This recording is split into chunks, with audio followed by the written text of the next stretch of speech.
Hi everybody, thank you for joining me here on Messy Girl Crafts. My name is Ashley. If you're new here, welcome in. If you are a returning subscriber, welcome home. Today we are going to be whipping and chatting. I promise this time we are actually going to be whip and chatting, but we are actually going to be changing locations for this whip and chat because I have a special guest that's going to be joining me, but we'll get to that in a moment. So right now I've been working on Cozy Cabin. That's my big project that I have going on my table. You can see it behind me right there. I'm gonna do a little pan over so you can see what my progress is on that canvas. That's actually not the canvas I'm gonna be working on today. Kind of behind the scenes, I've been working on those Fallon Gems kits that I got during the Christmas season. I ended up purchasing 4 mini kits. I wanted to do a comparison between the standard canvas and their luxury canvas at Fallon Gems. So I got 4 minis, 2 images. One of the images is in rounds and it's the same image twice. So I have the pink elephant and I believe that's the round kit that I got, and I have it on the standard and luxury. So that's 2 of the kits. And then on the other side, I have the rose and that is square and I have it in standard and luxury. So 4 kits total, 2 images, 2 of them are round, 2 of them are square.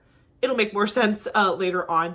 But basically I'm working on kind of a video for that, and I diamond painted on my way to my family's house. I think it was last weekend. Oh my gosh, the days are flying by. Today is January 12th, just so you know what day it is now, but it's January 12th. Yeah, so it was last weekend. Last weekend, we drove down to Miami area to see Eric's mom and dad and that whole side of the family for Christmas because we were gone during the Christmas season in North Carolina.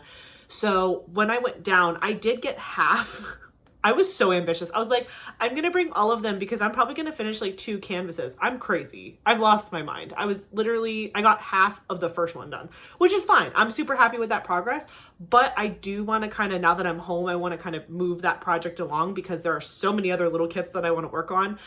So it is going really good so far. I mean, obviously you're diamond painting in the car, so you're shaking around a lot and your drill placement might not be perfect, but I still think that it's going well. So today I'm hoping to finish the second half of the luxury square rose canvas.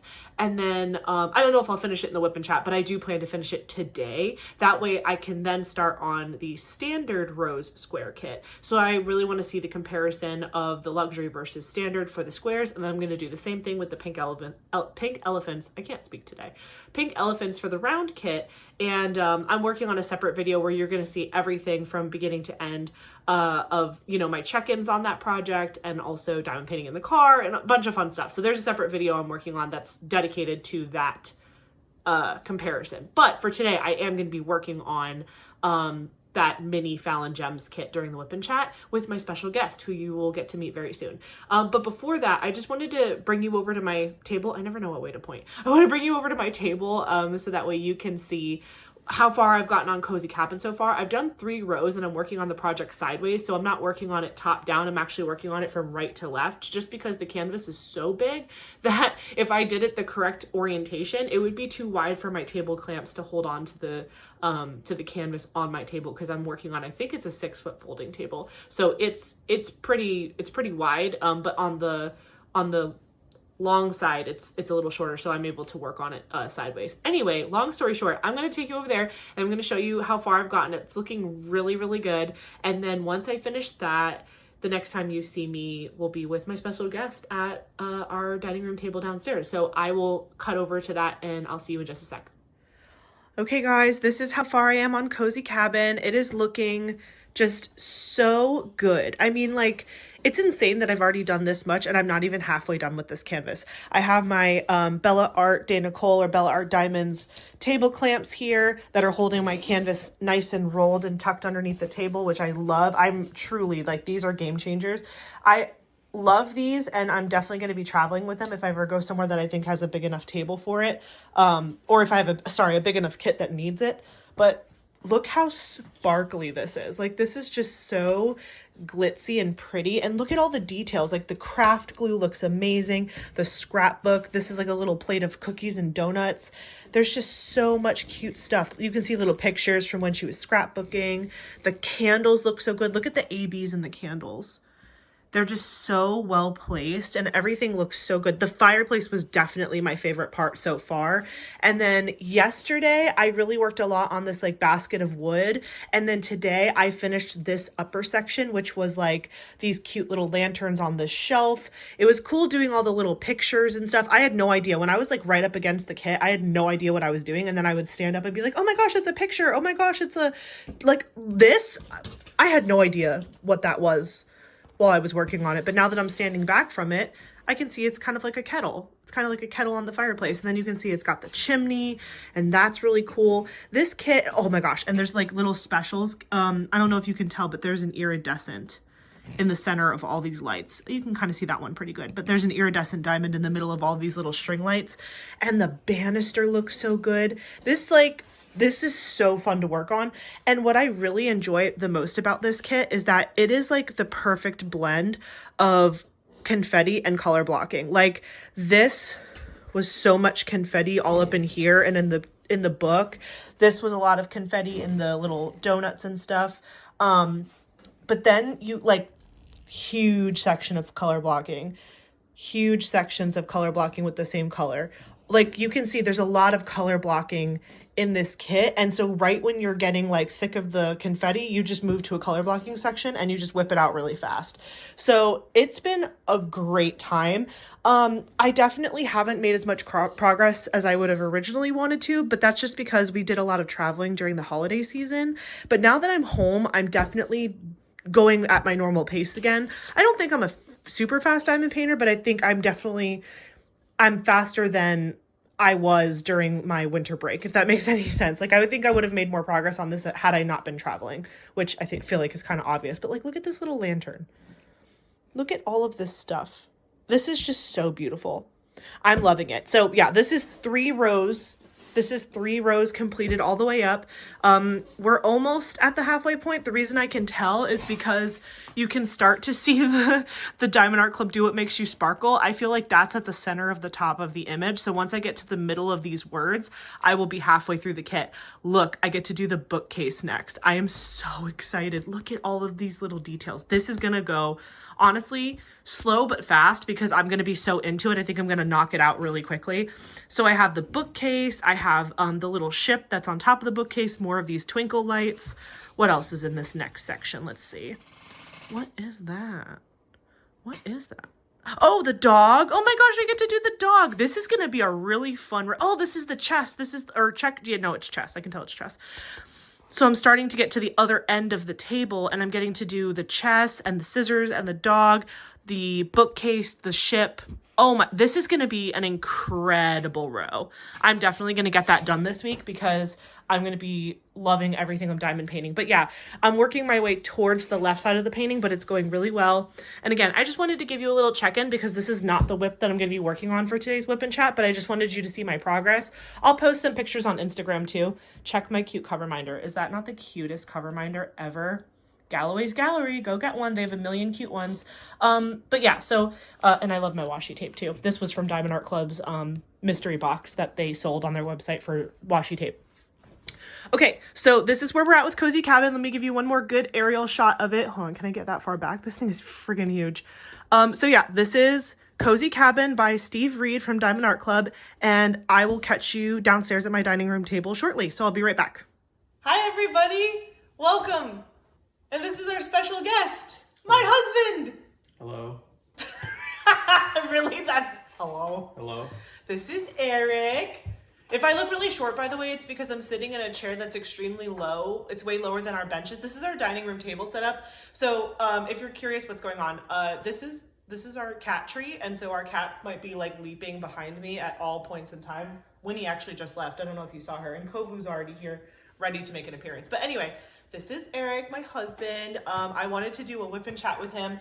Mostly, honestly, because so last week's WIP and Chat, I was working, well, I talked for 2 hours and then I started working on Cozy Cabin. And I got some distance on it, but really not too much. And I know I'm going to be working on Cozy Cabin for a while, like probably throughout the month of January. I'm really planning to finish it before the end of January, but like we're already halfway through it. And I just know that it's going to take me a minute. But anyway, so I really wanted to work on this Fallon Gems project that I was telling you about. This is how far I am right now. So I'm going to be working on this. And then next week's Whip and Chat, I'm going to go back to Cozy Cabin. And I figured I'd have a little bit more progress to show you by then. And so it would be a little bit more interesting. Plus, I wanted you guys to get to know Eric. I feel like I've shown him in pictures and like little vignettes and videos, but you haven't actually gotten to meet him yet. So I wanted you to meet him. Eric, show them what you're going to be working on today. It's the Mercedes-AMG W14 E-Performance Lego. Oh my God. How many pieces are in that? That's a great question. 1,642. So needless to say, Eric and I will not be finishing either of our projects in this video. Can you even see your face? You can see your face. So yeah, so Eric and I are going to be working on our projects. I was debating. I was like, should I also work on a Lego? But I was like, I actually have, like, if I didn't have things in progress, I would work on a Lego. And I honestly have thought about us doing like a live one time in the future where we like do a Lego build live, and then we can just like chat with people. Would that be fun? Yeah, we can do that. Yeah, I think that'd be fun. And in that instance, I would probably build Lego. But today I wanted to really work on this Fallon Gems one, because again, I have to do 4 of these and I'm halfway through the first one and I'm slack-a-lacking. So I'm gonna work on this. But while we're working on our whips together, I figured we could get to know Eric a little bit and also ask some other fun questions. So I have Eric's phone because I'm filming on my phone. So I stole Eric's phone to do what I'm doing. And ask him questions throughout this Whip and Chat. So just to cover, for diamond painting purposes, for anybody who actually cares, again, Fallon Gems, it's the rose, square drills, luxury canvas. I have my Bijou Bliss tray right here that I'll be using throughout the Whip and Chat. I have a bunch of my tools here, some cover paper, a little tray to catch my trash drills if there are any. The tools that I'll be using, this is a Diamond Art Club diamond painting pen. It's this really pretty galaxy one. I've been using this one a lot lately. In my single placer, I have a, whatchamacallit, glue dots in my single placer. And then in my multi-placer, I have Grayson's Creations Volcano Intergalactic Putty. So that's what I'm going to be using in my multi-placer today. I did switch it out. It lasted a really long time. This is the first time I've had to switch it out. I put it in like the day I got it, and it's been a couple weeks since then. So it's lasted a long time. And honestly, I probably could have kept going on the first one I did, but it was just getting a little crumbly because it's been really cold outside. So I switched it out for some new ones. So hopefully it, you know, even though it's new putty, it doesn't like drag my drills everywhere. But anyway, I also have my logbook because my legend is in here, so I know what drills to pull from.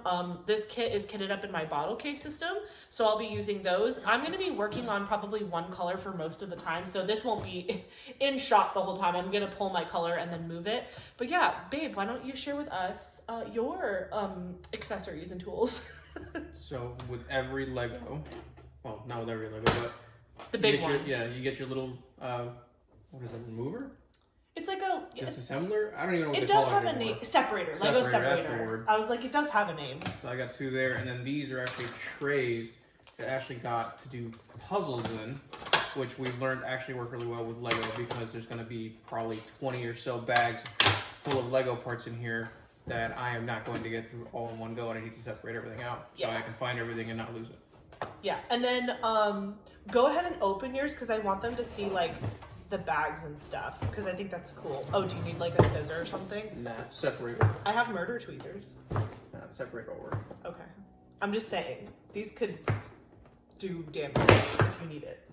I'm gonna do, see, the background of my diamond painting is the letter, it's pink and it's the letter C. So I'm just gonna move this to the ground next to me and then just use the one color at a time. If I need to grab more colors, I will do that, but yeah. Let's see. You got it open? Yeah. So show them kind of how what comes like in a Lego. Should I do it like your drills and just dump everything? My drills? I mean, what? You dump all your drills in your tray. Are you already causing issues? No. Okay, no, I found the one I dropped. I only dropped one. There was 2 that just fell from your fingers, so. Are you serious? Yes. Whatever, it's fine, as long as the cats don't get it. Oh my gosh, do not ruin my side of the table. The tires, look how beefy these are. So this is what Lego is like. It's pure chaos. Oh my gosh, don't do all that crinkling. People hate the crinkling. Oh, I gotta figure out what numbers are on the bag. Okay, well find number 1 and put the rest away. I'm trying to do that. I'll cut really quick and come back when he's done crinkling. Okay, we got through all of that crinkling. You know what's so funny? I never even realized it. Like with diamond painting, there's a lot of crinkling because like all of the individual drills come in these like heat sealed baggies, and so like it's a lot of plastic. But Lego has a ton of plastic. I mean, it is plastic, but also it's wrapped in plastic as well. Well, they were going through that whole thing where they were saying they're going to start doing paperback stuff, but I think most of the kids haven't yet. Yeah, you know what? That's actually really interesting. You're right. Lego said that they were, I think, is it in the booklet? Sometimes there's like a thing in there. Yeah. He's opening up his version of his logbook, his schematic, if you will, or his sticker sheet. There is a sticker sheet. Because this is one of the big ones, it's going to be, look at this. Whoa, show them. Look how 2 cool. full pages of stickers. Dang. And let's see. I'm sure there's nothing else in here. Yeah, see, first page is talking about it's going to be impossible to hold up, or for you guys to see it from where you're at. No, they might be able to see it. Yeah. But it talks about how they're being sustainable and making all the bags out of plastic, but as we've seen and heard, that's not the case. Show them how the numbers on the other side. So this is how Lego does it. So Legos look really intimidating because they're huge, but in reality, you get this book, and in the book, it like literally is a step-by-step. So that was our cats. Doing what, do you think? Knocking a broom over. Okay. Well, we're just gonna look at this and pretend we didn't hear whatever that was. Winnie, are you good? Mama! What'd you do? She looks so... Come here. Where's the other one? Come here, Guilty. Come here, Guilty. Oh yeah, it was 100% right because he's laying on the couch. Hi, Mommy. This little guilty brat. Did you knock a broom over? Either that or the clothes fell over. Do you want to go up in your tree? You want to whip and chat with us? She's traumatized. She's got some PTSD going on right now. She's always got PTSD. Get up there, girly pop. Okay, so anyways, like we were saying, there's only one in this kit. This is the only book for this kit, but sometimes, like, you guys see the Disney castle that's behind me and the tower, The war thing? Barad-dûr from Lord of the Rings.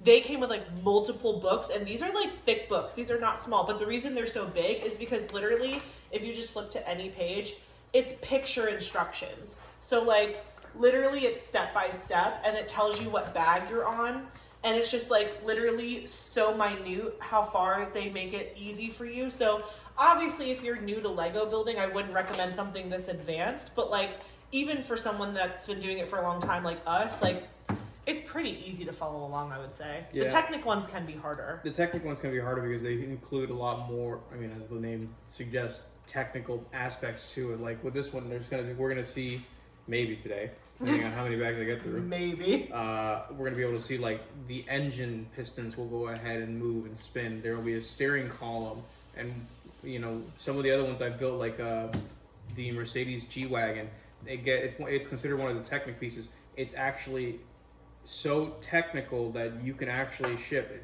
For those that don't know about Mercedes G-Wagons, it's meant to be an off-road vehicle, so you can shift it into high and low gear, all-wheel drive, and two-wheel drive, or four-wheel drive and two-wheel drive, whichever one you want to say. You can see he's pretty passionate about vehicles. Yeah. So he has, actually, that's going to be a fun little surprise later. We're going to show you some of our Legos that we have built after we're done whipping and chatting. We're actually going to spend some time showing you off what Legos we have, mine and his, because we have different collections. Yeah, but that G-Wagon, the Lego G-Wagon, actually, they made a full transmission box for it out of Lego. You can shift it into forward and reverse, you can shift it into all-wheel drive and two-wheel drive. I was building it and it took me 45 minutes to figure out what was going on in the engine, because I kept looking at it from all different angles, and I'm like, what are they trying to have me to do here? And then finally, at the end of it, I was like, oh, that makes more sense. Yeah. Yeah, the more, like, technical Legos, they do some really cool things. Yeah. And then what I like about Lego too is, like, sometimes there's, like, little hidden treasures that only you know about when you're building it. Like, sometimes, like, if you're building a plane, like, you'll actually build, like, the cockpit and special things that would happen in a real cockpit, but like when the Lego is built, you can't really see inside, but, like, you know it's there. Right. Well, and something else I think that's cool that Lego does is, like, with these big kits, like with this one, because it's considered better to hold up the book, because it's considered one of their, like, higher end kits, and it's about the Formula One Mercedes car, or Mercedes Formula One car. They actually include pictures and stories in the book about the car. Yeah, they'll have like pages. They'll have like pages telling you like about the car, about the Formula One team, how it began, how they decided to go with this one. They do it with all their bigger ones. They did it with the G-Wagon, the Ford F-150 Raptor. They did it with the McLaren, the 2022 McLaren F1 car. They do it with a lot of the bigger cars. Yeah, yeah, and not just cars. I mean, obviously Eric's really into the cars, but he has most of his Lego is like a ton of Star Wars, a ton of cars. That's kind of it. Is there any other big themes in your collection? I do have the Technic Space. Mars. I'm more of the space person, but there are a couple like car space ones, like spaceshipy stuff that he prefers over me. But yeah, that's pretty much it. But so Eric is going to be building his Lego, and I'm going to be asking him questions that I have pre-written down so I don't forget what I'm doing. And yeah, we're just going to whip and chat for a little while. And then once I've gotten to the end of my questions here, then we'll take you on a little Lego tour of all of our Lego in the house, because literally it's all over this house. Again, I don't anticipate we're going to finish either of our projects, but who knows? Maybe we'll get... I know I will not. The last time I built a Formula One car this size, it took me 8 hours. Yeah, we're not whip and chatting for 8 hours. Although, honestly, like...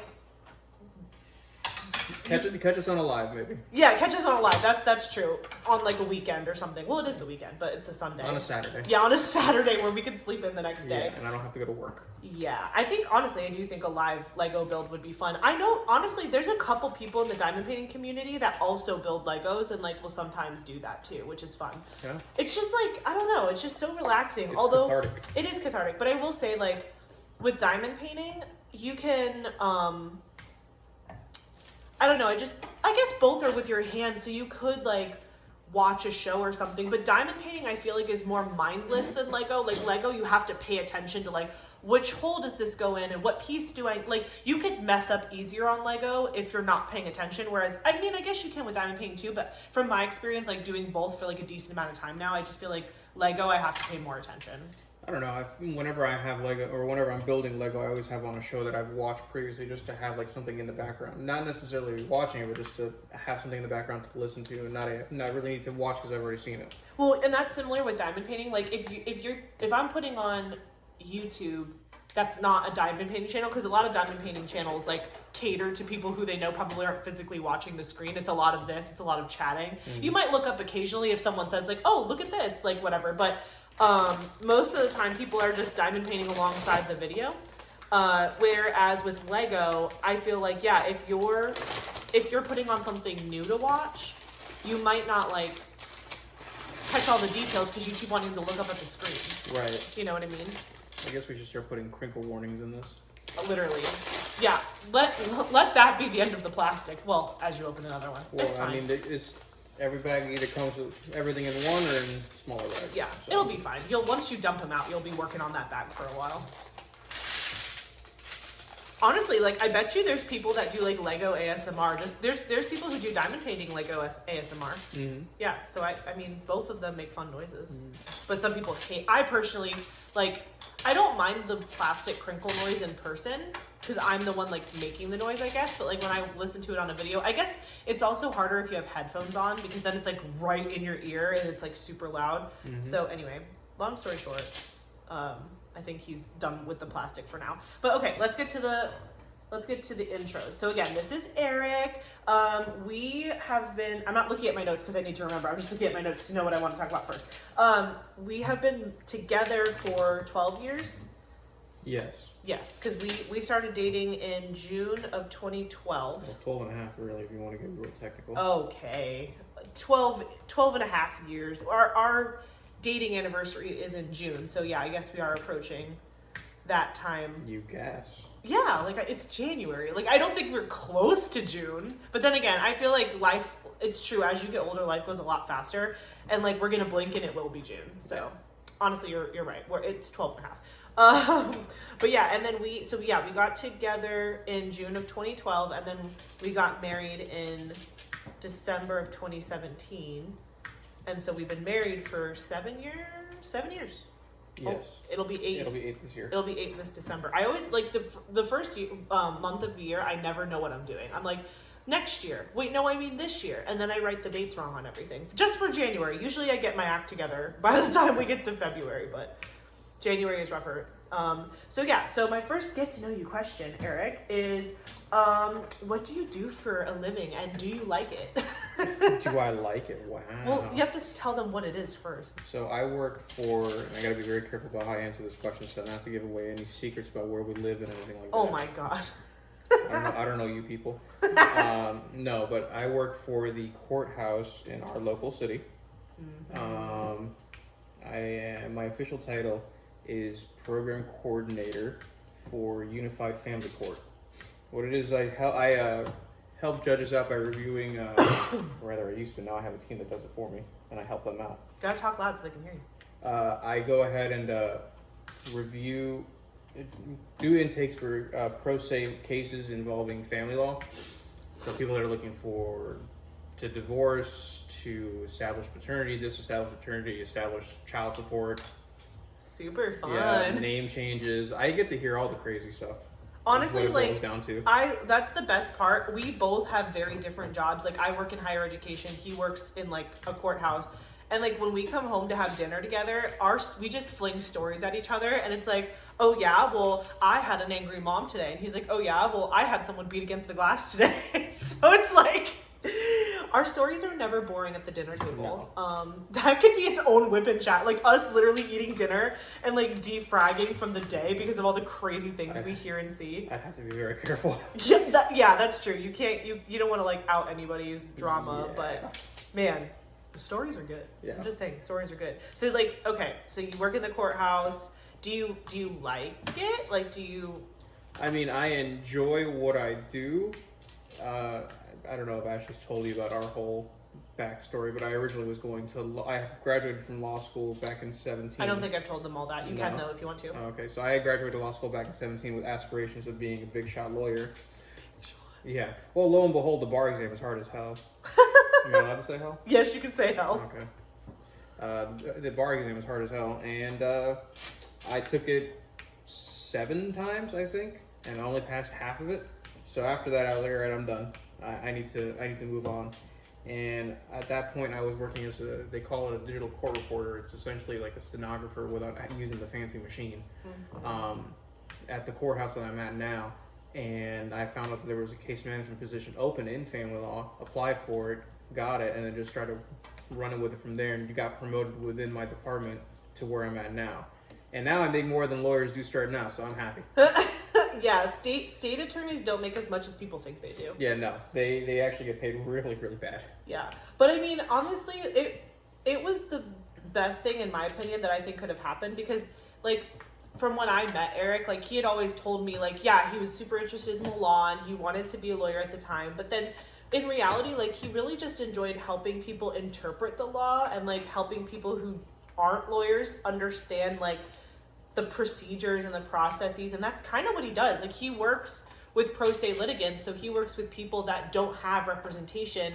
And again, they're dealing with like either, you know, getting a divorce or figuring out stuff like custody for a child, and like that's super important stuff. And so it's cool that he's able to help just like people like you and me figure out how to do those things. Granted, I hope we are never in that situation, but still. And I am going to clarify, I don't give legal advice, I just provide legal information. I have to give that misnomer every time because people always ask me for legal advice. Yeah. And I tell them, no, I am not an attorney, I cannot do that. That's the one thing that's super hard too, is because you do have your Juris Doctorate, but you're not a lawyer, so people get super confused. And I don't advertise it. Yeah, you're JD. Do you put it in your signature at work? I do not advertise it specifically. You don't even put it in your signature at work? Specifically, so that way I don't get those questions. That is It was very specific. That is so... Did like, was that a you decision, or did someone tell you to do that? It was a me decision without anyone asking me for it. Okay. But everyone at your job knows that you have it. Everyone at my job knows I have it. And had anyone asked me, Eric, do you want to put it in? My immediate answer would have been no. Gotcha. So it's not even on your business cards? No. I did it specifically because I wanted to avoid that issue. I'm learning things. That's crazy. I mean, it is smart, because at the end of the day, like, you don't want to get in trouble for saying something. But honestly, like from what he's told me, his judges respect him a whole lot and they prefer to work with him. So it's really cool. I think it worked out for the best in the end, because I honestly think being like a full-blown lawyer, it would have burnt you out. I think that's probably not. I don't know. I have a lot more freedom as far as being able to like leave work. Like I can leave work at work. Whereas with an attorney, a lot of them, especially those in private practices, have to take it with them wherever they go. Yeah, like they're answering their phone for clients like all the time. Right. Yeah. And again, like if you're a public defender, you don't know who you're defending. Right. You are told to defend a person, and you have to do it, to the best of your ability. And that's tough if you don't agree with right. whatever the situation is. So yeah, no, I think your job's really cool, and I think you have a lot of opportunity for upward mobility, and your team sounds really good. So, and most of that's to do with him, because he really does most of the training for his team. At this point, not most, I do all. Yeah. Oh. Hello. Hi, Kovu. There's someone already in the circle. You can go to the upper circle. No, he's gonna perch right there. No, he's literally gonna. Oh. Oh, is he gonna step on her? He might step on her. We'll let them figure it out. But yeah, Eric trains pretty much all of the new people that come into his office. And so, it's funny because like he'll train somebody and he'll be covering a courtroom with a specific judge, and the judge will get used to Eric. And then Eric will have to be like, okay, here's your new person that I've trained for you. And they're like, but wait, where are you going? And he's like, it's fine. I trained them. It's like, they're going to be good. It's fine. So yeah, I think your job is good. I just wish you had more time off, because man, working for higher education, I have like great time off benefits. Like I accrue sick and annual leave separately, and it's like I have an embarrassing amount of sick leave saved up, and annual leave as well, but the sick leave is truly embarrassing, because when at my job there's a certain cap. It's a pretty high cap, but I've been working at my job for over 8 years, so I've reached the cap. And if you go over a certain number of annual leave at the end of the year, whatever annual leave you have that's over this cap number isn't used, it rolls into your sick. So I've been working at my job for over 8 years. So every year that I hit that cap and I can't spend my leave time fast enough, it would roll into sick, roll into sick, roll into sick. So I have like an insane amount. I mean, if we ever do have a kid, like my maternity, I could take like a year off and it probably wouldn't. I don't think they'd let me do that, but I'm just saying, pretty sure I have the time to do something wild like that, but I would not be able to do that. Yeah, I'm pretty sure they're going to veto that if you try to take a year off. Yeah, but Eric only gets off like 1 day a month. And yeah, then I accrue, I accrue 1 day a month. I accrue really 2. It's 1 sick, 1 annual. And then I get 1 personal day per year, and then whatever days the courthouse is closed for, like Christmas, federal Thanksgiving, holidays. Rosh Hashanah, you get Rosh Hashanah, we don't. Yeah. But you don't get Juneteenth. I don't get Juneteenth. That's unfortunate. Yeah. But yeah, so anywho, that's Eric's job. Let's see, what else did I want to ask you? Oh, okay, so stop. Let's see. Do you have hobbies outside of Lego? Yes, and you'll probably see it more when we go upstairs. Hold on, am I doing this right? Yeah. I mean, I'm sure Ashley told you we go to the gym a lot. I work out. I aim for 6 and probably do 4 or 5 days a week. He's a madman. But I watch a ludicrous amount of anime. And I play lots of video games. Lots and lots of video games. I'm working right now through. I don't even remember when I think I bought it the week. You bought it like 2 weeks ago? It was when we got back from North Carolina, I think, right? Was it when we got back? Yeah, I think so. What's he pulling at? He's trying to make a place through all of his toys. I'll clear space for him. You keep talking. We bought it the week we got back from North Carolina, which that video is already out, I think. Yes, it is. Horizon Zero Dawn Forbidden West, because I am, as much as I enjoy my hobbies, I am cheap as all hell. So I will wait for the sales before they go ahead and before I go ahead and buy a game. I don't like paying. Oh, that's us too with diamond painting. Like we wait until there's like a super sale. I waited for the Steam summer sale to go ahead and buy the game, and I think it was like, I think normally it's like 60. No, it might be like 40 or 50, and I got it for. Oh, really? I think I thought it was 60. I guess maybe that's like... It might have been. No, I feel like it was originally 16. It was. And I got it for like 35 or something like that. Yeah, that sounds right. So I've been playing that, and I've been just tearing through that. And then the crazy part is I've been playing it for like 2 weeks, and I'm only a third of the way through. That's the wild part. But like that, to me, that's so good with a video game that like it gives you that much playtime. Yeah. And again, you got it on a sale, but like if something's normally $60, I feel the same way about diamond painting. Like everybody's like, wow, like there's certain companies that are so expensive for diamond painting. And like you get sometimes months worth of enjoyment out of that craft or that whatever. It's like just like video games. Like if he plays that video game for over a month, like if you broke down the cost per day. Well, I definitely will be, just because there's also like DLC and there's all there's exploring and stuff. Yeah. But that's what I'm saying. Like with video games and with diamond painting, I just feel like if you really thought about how much time you're enjoying it. And to be honest, like Lego is the opposite. I feel like Lego is so expensive, especially like the bigger kits. And like if you really spend a day, like you could build this in a day. Yeah. And how much did this kit cost? Like $225. $225. So for $225, which would be like many diamond paintings or many video games, you're doing it in one day, one sitting, and then you have it, and yeah, you can display it and like enjoy it, and obviously we do that. But I'm just saying, like, I think diamond painting and video games have a longer life of enjoyment than like a Lego, outside of like enjoying it on a shelf. But like the building process, like if you spend a day doing it, you're gonna finish it.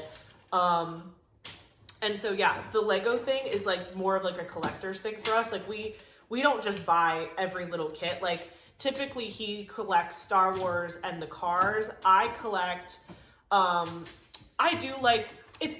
one thing that I'm very consistent with is the Brickheadz. And you guys will see my Brickhead collection. It's wild. I have like little tiered shelves for them, and I'll show you upstairs. But I collect the Brickheadz that come out. I have all of the newer ones, but I am slowly trying to pick up some of the retired ones that came out before I rediscovered Lego as an adult. But what else? I like some of the big stuff. Like I don't collect all Disney, but I have the castle. I will collect all of the Lord of the Rings. I have Rivendell, Barad-dûr, and I don't have the Tower of War Thank, which is the other of the two towers. But it's a retired set, and so eventually I'm hoping to save up enough money to buy it from someone that has it that's retired. Yeah. Yeah. And then I also do occasionally, it's called Gunpla, which is building plastic models of Gundams, which is from a mecha anime. I didn't know it was, what is it called? Gunpla. I didn't know it had a name. Yeah, because it's Gunpla. Gundam Plastic. Oh, so they just shortened it. Gunpla. Yeah. But I also do that. Why is this not mine? Yeah, how many of those have you built so far? 3? 4, and I have 3 more. I got 2 for Christmas that I actually wanted. It had been on my list from last year, and someone got it for me this year. And then I have 1 more that I had gotten a while ago that has been sitting in the garage just because I haven't had the opportunity to just do it yet. Was that the one that our neighbor gave you? No, that one I already built. Oh, okay. That makes sense. Yeah. Okay, so those are some fun hobbies. Eric and I, honestly, we share a lot of hobbies. I build Lego and play video games as well. And so that's something that I think has been really cool, like just in our relationship in general. From the beginning, like he and I had a lot of shared interests. And so like we do a lot of side-by-side play like this, like where we'll like both be building a Lego and watch it. We'll pick a show together. We'll come downstairs and we'll just build Lego together. Or I'll be diamond painting and he'll be playing a video game. Or like we like to do like things like that, and we'll do them with each other, but like not. It's like we're not doing the same thing. Like we're not both building the same Lego, but we're building Lego next to each other and like talking and watching TV and hanging out. Yeah, so it's fun. You'll see when we go upstairs. Our setup, so you can kind of figure out how we do side-by-side play. Yeah, I mean, usually we do come down here for the bigger Lego sets just because we haven't. Well, we need it. Our dining room table is like the perfect size. By the way, side note from getting to know Eric, I need to talk to you people for a second. So I've been thinking about how I film unboxings, and I'm just like, this table is. I mean, it's our dining room table. It sits 6 on each side, so it's an 8-person table technically because it's 6 and then two captain chairs. Yeah, that we don't have a chair on the other side. We just have this one, and eventually we do want to get rid of this one and then get 2 matching chairs here. But anyway, long story short, I've been thinking about maybe filming unboxings down here just because I want you guys to really be able to see the canvas in all of its glory. And we have right here, I don't think you can see it. No, you can't see it. We have a big sliding glass door right here. That's how we're getting all this natural light in. And I think like when you're unboxing diamond painting, sometimes it's really nice to see like that natural light hit it, and you won't have that glare of a ring light. Like we don't have a ring light on us right now. We just have like our normal dining room table little chandelier thing, which I hate and I want to get rid of and replace. I still want a light there, but I think this one's ugly. And then we have the natural light from outside. So let me know, do you like this like space? I know you can't really see a lot of it, but just let me know, because I do still want to like hold up the canvases and show them to you, and like you guys are still going to see my face and stuff, but I was just thinking maybe like for some pan over purposes, having a big table like this where I could lay it flat, because as you guys know, my 6-foot table is small up there and I really can't get like a really good like, you know, layout situation. Anyway, back to Eric. Sorry, I just had to ask you guys that while we're chatting. Okay, let's see. What is we're going to go through like some favorites. So what is your favorite movie and why? 300. Ooh, yeah, I knew that. They didn't. I'm like, ooh. Yeah, I knew that. I'm pretty sure we did this when we first started dating, but... Yeah. Well, I already told them that your favorite Disney princess is Aladdin. Yes. They know all about that. Yes. So why is 300 your favorite movie? I like I'm always fascinated by the Greco-Roman era, and I know it's not accurate. You know, they're sure they took some liberties with the whole movie and all that, but I thought the Battle of Thermopylae was very interesting and cool, so... We should have like a day where we do just, because Eric and I both, we have like some, I call them couples movies. It's like movies that we both individually like liked, but then when we got together, like they became like our movies, like we love them together. And like we both really like that. I don't know, is it a genre? Or what? Like that theme in movies. Like we love like Gladiator and 300 and Sparta and Troy, and like we love all those movies. What is that? I guess it's like a genre? I don't know, I'd call it a genre, more like a time period, but... Yeah, we just like those types of movies, but like wouldn't that be fun if we did like a whole marathon of just like... I mean, yeah. Those... I just don't know if they'd let us put it on YouTube. No, I didn't mean with them. I wish it could be with you, but no, they would not let us do that on...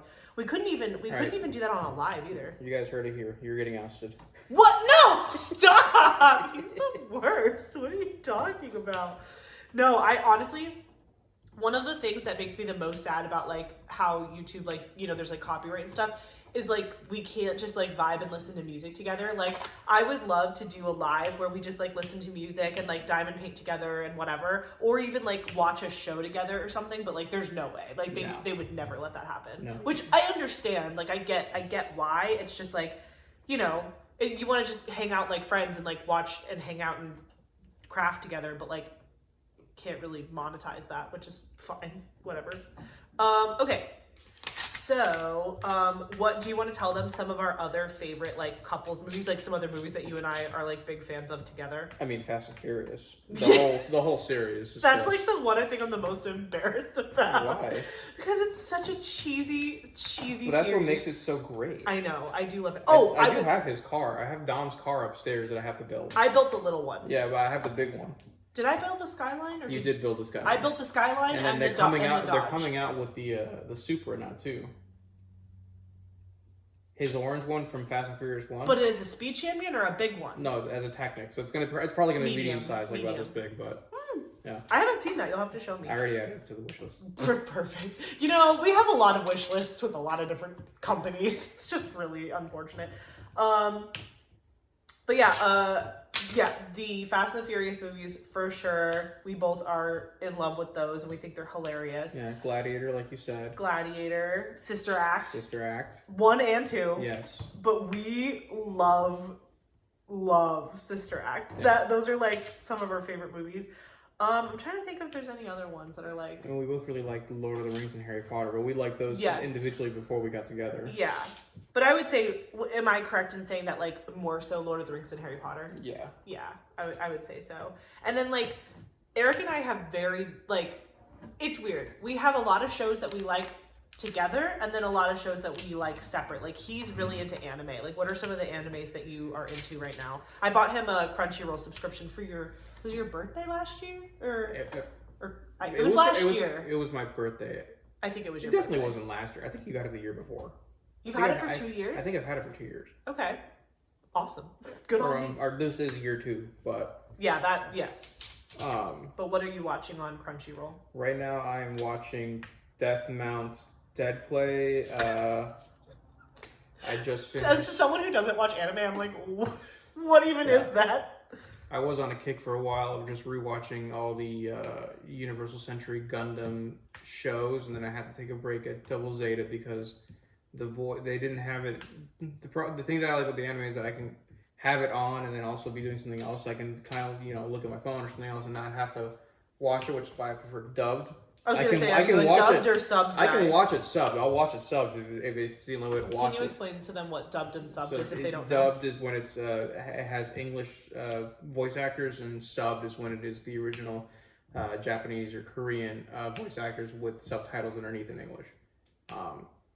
So I can watch stuff subbed, but it's one of those things where the voice actors don't necessarily make sense, so they'll have, and I don't know if this is just a preference in when they pick voice actors or how the shows are, but like I've noticed with a lot of subbed, they'll have the main character who's supposed to be, some crazy strong macho person, and then they've got like the voice of like a 12-year-old.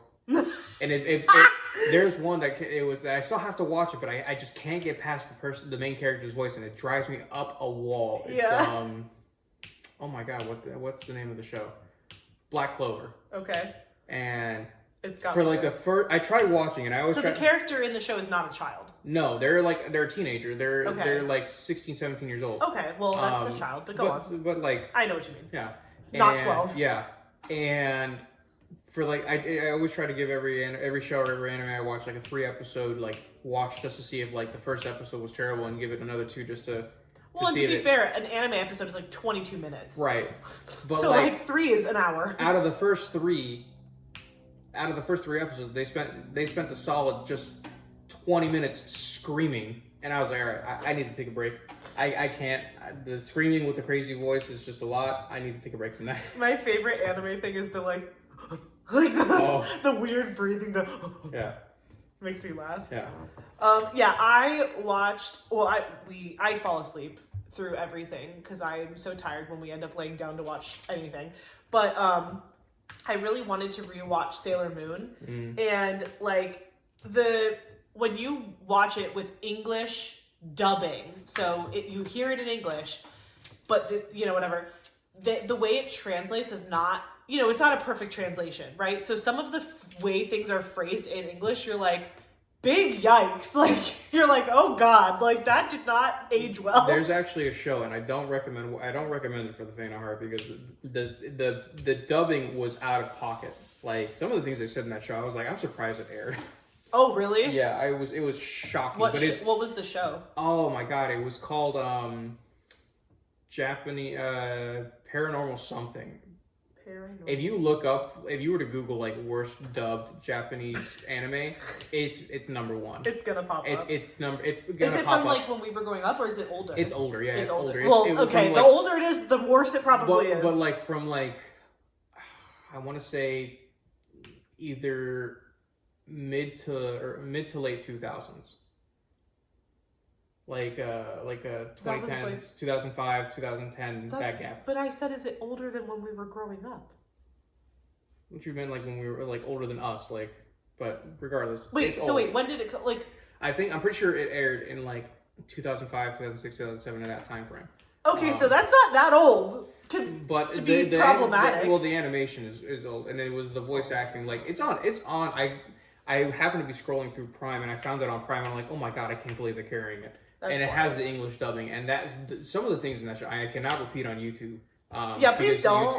I really like my channel, thank you. But like some of that stuff that was on there was very out of pocket. I was like, oh my God, I can't believe this aired. But yeah, sometimes the dubbing just to be fair though, that's how I felt about some of the things in Sailor Moon too. Because like when we were watching Sailor Moon, there like that one episode where the girl was talking about like her it was Usagi, who's Sailor Moon, who's the main character. She was talking about her weight, and like even her parents were like basically calling her fat. And I was like, and again, that's not.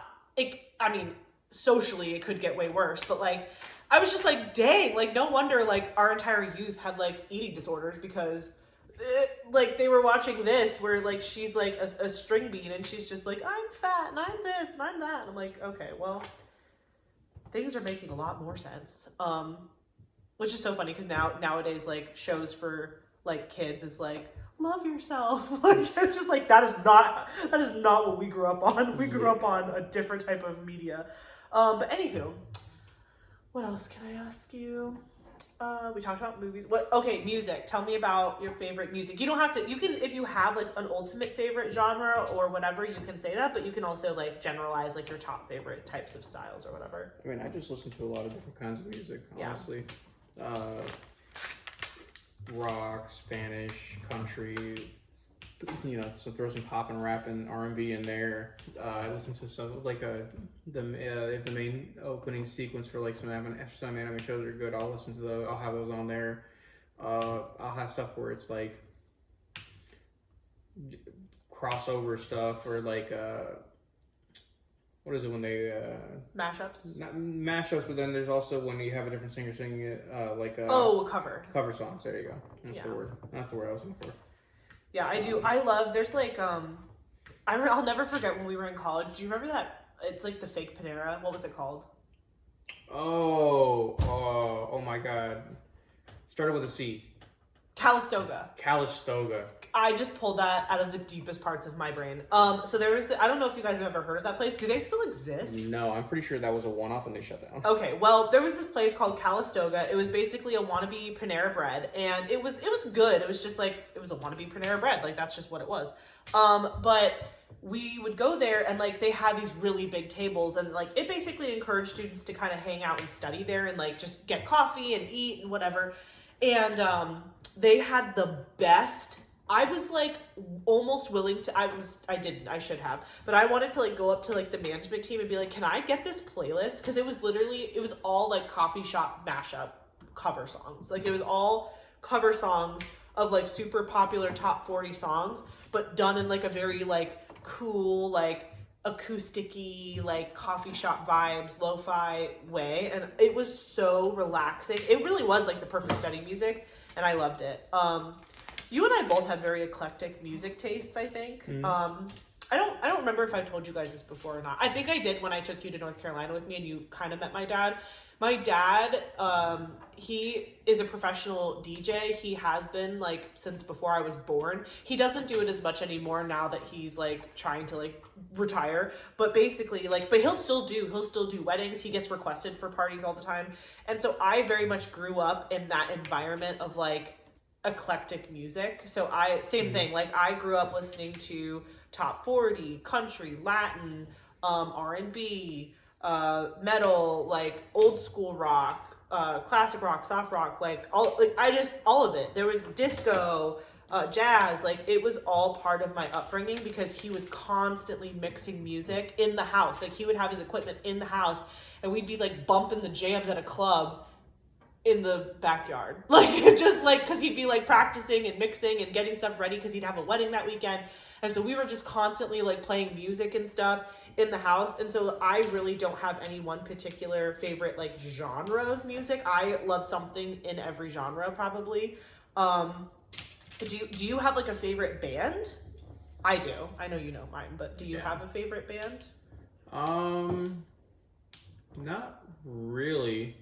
I just kind of listen to everything. I mean, I listen to a lot of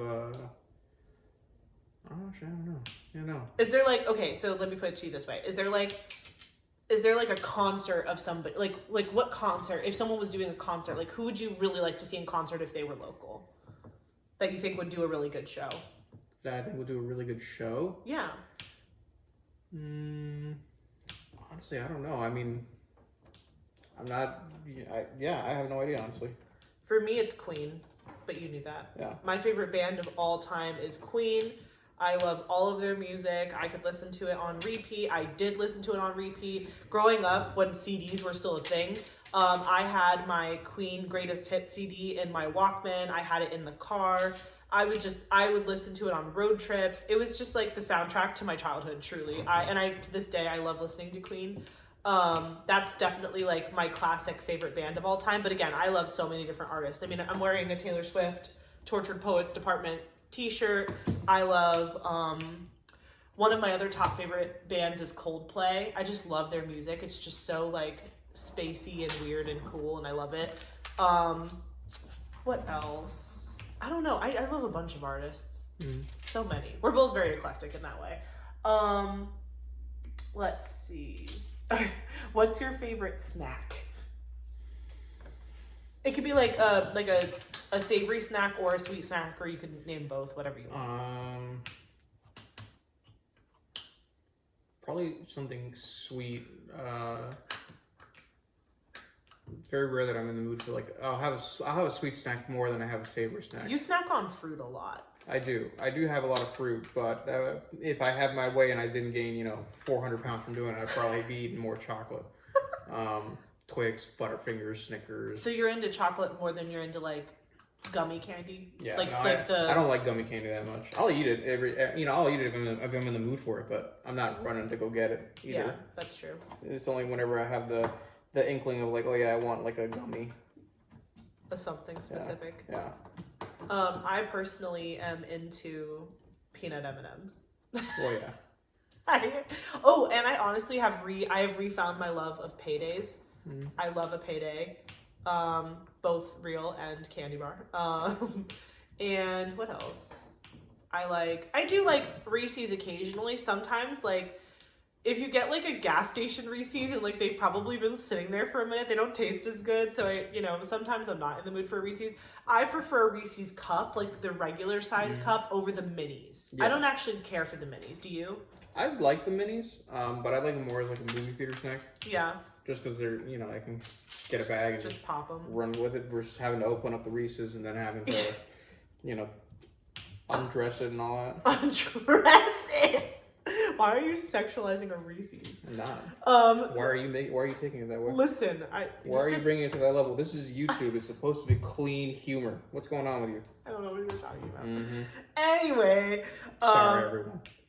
Are you apologizing for me? Yes. This is my channel, sir. I understand that. Listen, they're already used to me. They're used to me already. It's you that they're trying to investigate. Investigate? Yeah, exactly. Well, is this the FBI? Yeah, of course it is. 100%. At all times. So I also am a big fan of popcorn. Specifically when we got the the air popper. The air popper. It just really elevated my popcorn experience. It's air pop, so it's a little bit better for you, right? Because is it the less oil? Is that what it is? Yeah, it's not getting cooked in like butter, oil and butter. Well, I mean, I do add butter. Whoa. We add I can't believe it's not butter. Dude, I spray my popcorn with that I can't believe it's not butter spray. Like, it's going out of style. Like, honestly, I should just pull the top off and just dump it. I can never get enough of it. And then, like, at Publix, they have all of these, like, different, it's like a powder flavoring, but, like, they have, like, cheddar and kettle corn and cinnamon roll, or what is it? Cinnamon, it's like a churro. It's like a churro seasoning. It is so good. You could make your popcorn taste like whatever you want, and it's like less calories and it's not as bad for you. But, I try not to have it often because it, in small quantities, it's not bad for you. But if you have it overkill, then it could be bad for you. But anyway, yeah, so snacks. What about animals? What's your favorite animal? I already told them that an abnormal amount of things about birds. Well, birds of prey. Yeah. Specifically. If we're talking about like land animal, sea animal, go for it. I mean, as far as like sea animals, I really like sharks. I mean, great white sharks, tiger sharks, and all that. Land animals. I don't even know if you would call it a land animal because it flies 90% of the time. But the peregrine falcon. Yeah, we'll put that in the bird category. Yeah.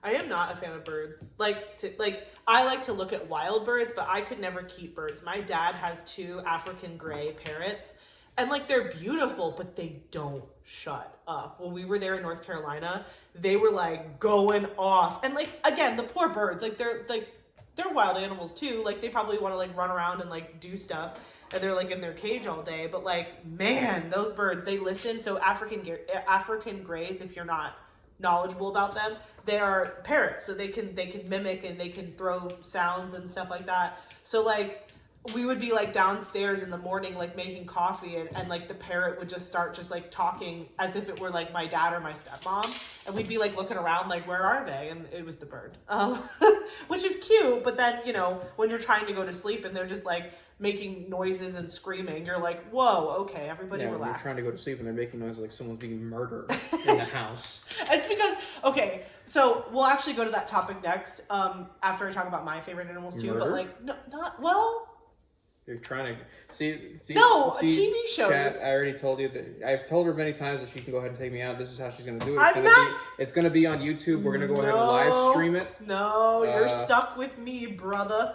No murder. Members get first access. Shut up. No, I'm not talking about murder. I'm talking about you got me all flustery. My dad and I really love like cops, like shows about like cops, or like we love, what's the one that we kept watching about the airport? How to Catch a Smuggler. How to Catch a Smuggler. Oh my gosh. My dad and I always joke about like those shows and like how they're putting like, I don't know if I can say the drug name on YouTube. I won't. But you know, like basically like they're doing like, they're like catching people who it's a white powdery substance. Yeah, it's that. And so they're trying to take drugs like across country lines, and they're trying to sneak it, or they put it in people's suitcases, and like the airport security and like the police, they catch them, and it's How to Catch a Smuggler. Which, can we just all appreciate that that's like on Disney Plus? Because it's part of Nat Geo, yeah. But that's just so funny to me that like, to How to Catch a Smuggler, I just picture like Aiden and Ryan like turning on How to Catch a Smuggler. Well, like, you know, after you watch Inside Out, you know, 47 times and Moana, you need to learn how to catch a smuggler. They're gonna be in the airport and say some like crazy out of pocket crap, and I'm just gonna be like, oh no. But anyway, so yeah, so my dad and I really both love those shows. And so like, and obviously I only usually visit like once a year, but my dad is watching those types of shows, like the drug lord shows and the Tulsa King and the... Well, Tulsa King was actually really funny. Whatever, I'm just saying, like my dad loves those types of shows, and he watches like many versions of that show in different forms, and cops and forensic files and all that stuff. So it's like, you know, the birds are just recording every single thing that they're hearing. And so like, yeah, like it'll be like pin drop silent, and then they'll just start like quoting like How to Catch a Smuggler, or they'll scream or be like, get on the ground. Could you imagine the birds are yelling, stop resisting. Stop resisting, get on the ground. Show me your hands. Hold on, quick crinkle warning. Oh my gosh. Cover your ears, everyone. Just go fast, don't delay it. I am going fast, that's the problem. It's fine. Oh wow, you're on bag 2. Yeah. Show them what you've done so far. This is gonna be... It looks like nothing yet, but it'll be cool. Well, this is gonna be the front end of the car. This is gonna be the point where it has the... where's the... These fins that you see here in the front is where it's gonna be. Can I see? Wait. These fins right here in the front. Oh. They're like right here. This is it. This is what we got thus far. Cool. Good. One bag. How many bags are in this kit? 12. Oh, and you're on 2. Yeah, I thought there were gonna be a lot more because the other one I did. Then when we go upstairs and show you, that one had, I think, 23. Oh my gosh. What? Do we need to make you a Lego logbook? Oh, okay. No! Hear me out. I don't have. They don't give us like stickers or anything. No. But the thing, the photo thing that I got for Christmas from my dad. Oh, if you want to. Wouldn't that be so cute, guys? What if we made Eric a Lego logbook? We're behind a little bit then, because there's a lot of sets up there. Well, and we don't know but we can make it for 2025. This is your first. No, it's not your first Lego in 25. Is it? Didn't you build one upstairs when we got home from Dad's? The little red one? The one, didn't you have to finish the red one that you, or no, you did finish that. I finished it at your dad's. But was it after Christmas? Yeah, because we got it for Christmas. No, the first set of 2025 was the Jeep. True. Okay, so the Jeep, yeah, but the red one was, no. I'm sorry, I built that in 24, because when did I send that picture to your dad and Stacy? Oh, it was before New Year's. It was before I New forget that our trip wasn't including New Year's. Right. So the first kit of 25 is this one. Because you I did the believe red, so, you did the little red car while we were there. Did the Ferrari, yeah. And then you did the Jeep when we got home. Yes. And then it was New Year's was on a Wednesday. Right. And then this is the first one you've built. Because we went immediately home after, Yeah, we went home on the Saturday. Yeah. Okay, so anyway, we figured that out. This is his first build of 2025. Huzzah! We're building you a logbook. So look, babe, like I know have I showed you this? Yes. Look. Every iteration. Look. I see it all. This could be you. We could put a picture of your Lego, and then we could put a start and end date, which whatever. Probably will be the same day. Probably will be the same day. I feel but like then more look, no. start Look, and end we could times put is probably how the many books did it have? How many bags did it have? How many hours did it take? If you want, I don't track my hours with diamond painting because that would send me over the edge. But like for you, maybe you could track hours, or if you just wanted to track days, that's fine. You could say like. Is this gonna make you happy? I mean, it would be cool that we both have logbooks. Okay, then we can do it. Yay! Fun. We're gonna make Eric a Lego logbook. Actually, we can make one together if you want. That way, both of our stuff can be tracked in the same book. Whatever It could you be want. our Lego logbook. Whatever you want. Because you're gonna build a lot more than me because this is my new obsession. Yeah. I really do need to do my backstock though. Yeah, are we gonna show them our backstock? Because there's a lot. I don't think. Well, they've seen some. Actually, all of my backstock is in the room that I film in. They've seen my backstock. They have not seen my backstock. Your backstock is actually technically less than mine because I have a bunch of Brickheadz. But Your boxes are just bigger. Well, and mine taking longer than your Brickheadz. Also, I don't think I'm physically mentally prepared to show you what my stash room looks like. Yeah. So maybe we wait. Yeah. But I promise, like, you will see that eventually. I just want it to look a little bit more presentable and less like a bomb went off. But I will show you how I store my stash and all that in a future video. Speaking of which, let me just make sure where we are here for a second. Oh, okay. When we go back into favorites and stuff, we'll go into TV shows. So start thinking about that. But really quick, I just wanted to say because last week, or like this week, I guess, I don't know, it depends on if you believe Sunday is the first day of the week. In my opinion, Monday is in my brain. So anyway, last week I posted my mini Palooza video on Friday. I posted my whip and chat, which also talked about like goals for 2025 and like things I'm planning. And then today I posted the video of my Diamond Art Club predictions with the bingo card. You guys have been so kind in those comments. And honestly, a lot of you guys have had some really good ideas. First of all, I heard it loud and clear. You want a stash video, so don't worry.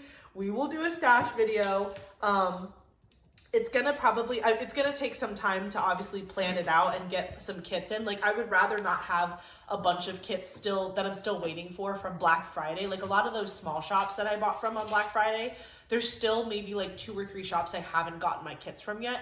And I'd rather have at least everything I bought in 2024 for the video. So I think once I get all of my kits from 2024's purchases in, then I can actually film that video. Because I just feel like that's weird to have kits that are outstanding from last year not be in the video. So I'm probably going to film it sometime in March is my guess. And so we'll touch base on that again. But I wanted to tell you a stash video will definitely happen. It's probably going to be in March, maybe on my birthday. That could be fun. Mm-hmm. And it's probably going to be a 2-parter. One of you guys suggested that, and I thought that was a really good idea. So I'll probably do a part 1 of my stash that's like small shops, and then part 2 will be my Diamond Art Club stash. That way, if you care about both, you can watch both, or if you only care about small shops or you only care about Diamond Art Club, you can decide how you want to watch those. But I'll probably do it in 2 parts. Also, again, I'm no stranger to a 3-hour video, but that would be... A stash video? Imagine if I did a stash video in 1 run. How long do you think that video would be? Like 6 hours? I'm not unboxing everything. I'm just like showing the kits, but if still. If you're just showing it, then that's a different story. I think it would take a really long time. So I will split it up into 2 videos just for everyone else's sanity and also for organization purposes of like grouping my small shop kits together and grouping my Diamond Art Club kits together. But yeah, that'll definitely happen. And then also, I told you guys in my mini Palooza video that I wanted to make a scrapbook for my mini kids. I bought the scrapbook. We went to Michael's yesterday because I just wanted to see what there was to see. My Michael's sucks. It doesn't have like all of the newer stuff. But my friend Sarah, who you guys met sort of in that one video that it was like a whip and chat a couple of weeks ago or last year, but her Michaels is good, and it already had like Easter stuff and it had Valentine's Day stuff, and so we just poked around. I didn't film anything in there because it wasn't anything like earth shattering. It was a lot of stuff that you guys saw me show off in the what video was that? The video with my dad in North Carolina. I took you guys into Hobby Lobby and Michaels with us, and like the regular kits that weren't seasonal were pretty much the same. They don't have Christmas anymore. That's fully gone, but they are starting to get a couple Valentine's Day cards kits, which I thought were really cute, but I didn't pick any of them up, so that's why I didn't film, because I didn't buy anything. The first Michaels that we went to was gearing towards Valentine's Day. The second one was like Easter. Screw Valentine's, we're going straight to Easter. They were like full spring, but that's just how the world works nowadays. Like people start putting Christmas decorations like in the stores in like August, September. All right, so we're gonna go ahead and start having to buy them come July, everyone. Oh no! July. But we did go. We did buy really. Do you want to go get them? Where are they? They're right there. Just the ornaments. I want them to see. Do you know what I'm talking about? You put them in the garage? Yeah, they're in that bag. He's gonna go run to the garage really quick. So when we were at Michael's yesterday, I'm like rabbit trailing so hard from this get to know you. And that's what they like. It's gonna be 3 hours. Do you see how he reads me? It's fine. Anyway, we were at Michael's yesterday, and I didn't see anything diamond painting that I was particularly fascinated by, but I did get my scrapbook. I found a really cool scrapbook that I want to use for all of my minis, like my mini dazzles, my paint gems, my pretty little gems, my whatever things. Yes, and then these were on clearance for Christmas. Hold on, I want to make sure you guys well, wait, before you sit down, because they might not be able to see this good. Can you walk this over to them so they can see it good? All of the Christmas stuff was on sale, and so we got these. We literally paid $3 for like a billion of them. Back up just a little bit, and then show the other one too at the same time if you can. I know I'm asking a lot. Look how pretty! Okay, you can sit down now. Thank you for your. Wait, no, I want to look at them again. Thank you. They're so pretty. So there's 8 in each of these, because I think I posted a tree. I think I posted a picture of my Christmas tree on Instagram for you guys. So if you want to go look at what my Christmas tree looked like, you can. If she did not, you'll have to wait till next year. No, I definitely did, because I showed off the owl, our owl tree topper. He was being a vigilant man watching over us. But anyway, these ornaments were on sale at Michael's, and honestly, like, you guys are going to see this Wednesday of this week, so maybe head to your Michael's if you think these are cute. They had a bunch of different colors. They had and they're all glass, but they were on sale, and so each of these boxes have 8. We got 8 boxes. Yeah, and 4 of these and 4 of these. She had a coupon as well that also. It was like a $15 off voucher. Yeah, and so it ended up being that like each box was like $3. They were like 70% off, so like literally we paid a grand total of like $3 and change for 6 boxes, and then we went to the other Michael's and got the other 2 right. Because my Michael's, which sucks, didn't have 4 boxes of this. It only had 2. So we went to the other Michael's and we found 2 more, and then I think the second Michael's is where I bought the album. I'll definitely show you guys that album later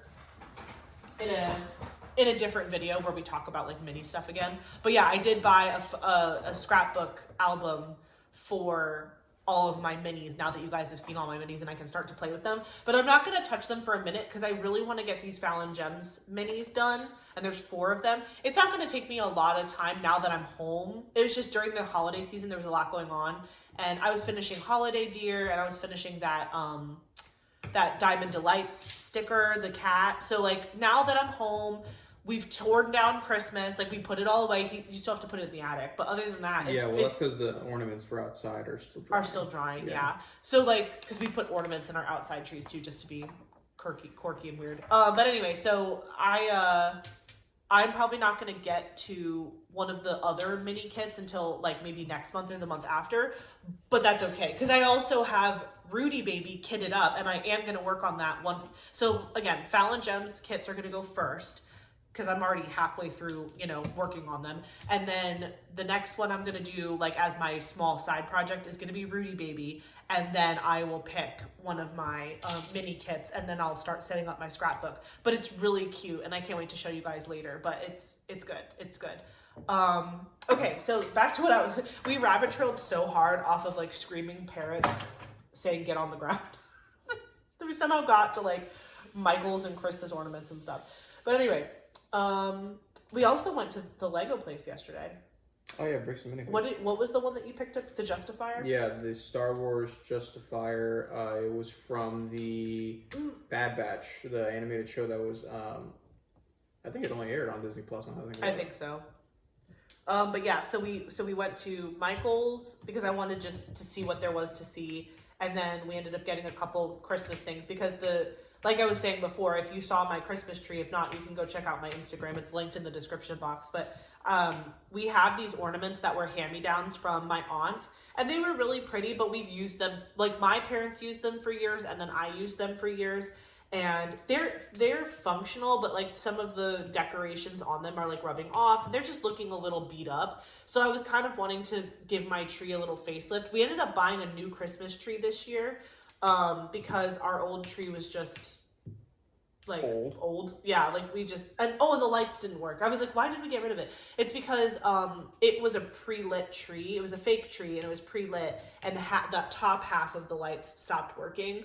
And so we were just like, and again, we'd had it for years. Like how long have we been in the house? We've been married for 7, so 6 years. We got the house in 2018. Yeah, so 6 years.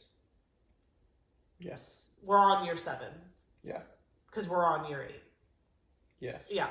So 6 to 7 years of being in the house, like we had this tree. And we bought that tree when we got here. We didn't have that tree at the apartment. Right. Yeah. So anyway, we got a new tree this year, and we used all of our normal decorations on it. And the new tree looks really, really good. But we just wanted to like kind of spruce it up. So we got those really good ornaments for cheap. And those are kind of like our filler ornaments. So we have a lot of personalized ornaments that we put on our tree, but I like to have just like a base of like, just like pretty. And then like all of your little knickknack ornaments worked in on top of that. But anyway, that was a lot of information about a holiday that's in the past. Anyway, so what's your favorite TV show? No, I don't really have a favorite one. I to be honest, we don't really watch live TV much either.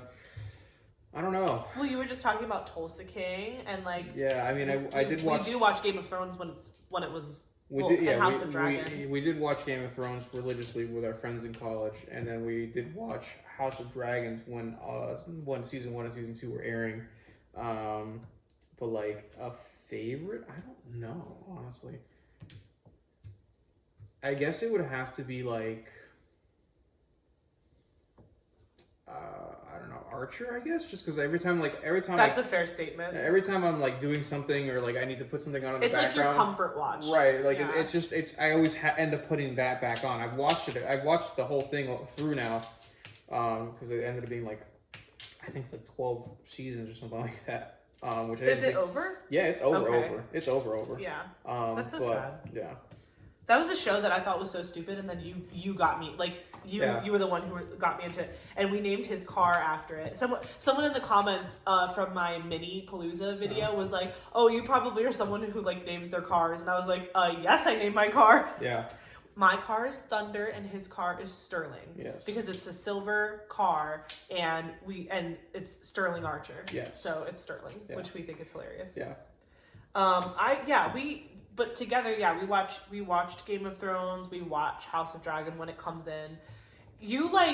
I don't watch it anymore, but I used to watch The Bachelor and The Bachelorette. I don't watch it anymore, but I used to.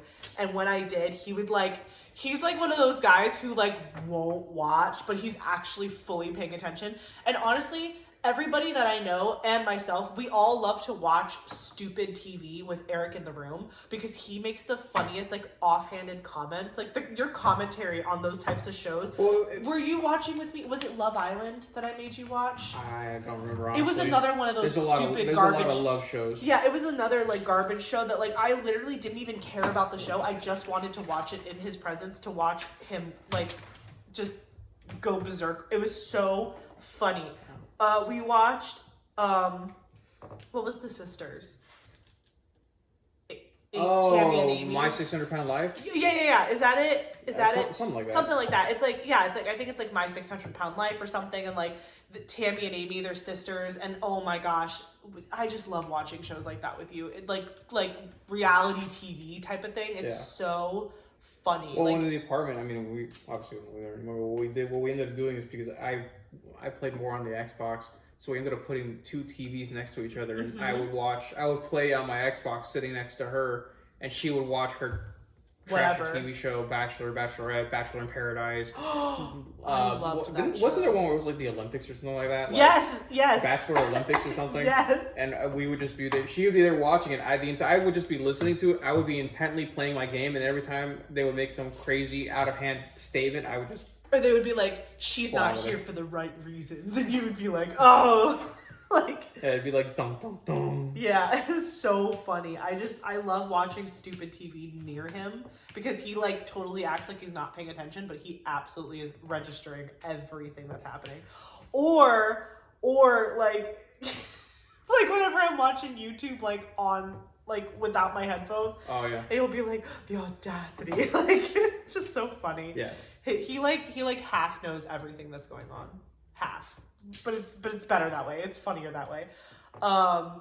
Yeah, so TV shows. I personally am dying for Bridgerton to come back. I'm obsessed with Bridgerton. I love that show. I'm pretty sure that's a Shonda Rhimes. Pretty much anything Shonda Rhimes has ever done, I've watched it and I've loved it. What else? This is on my mind because I was talking to Michaela about it. Michaela Renee from YouTube and Diamond Painting. She watches,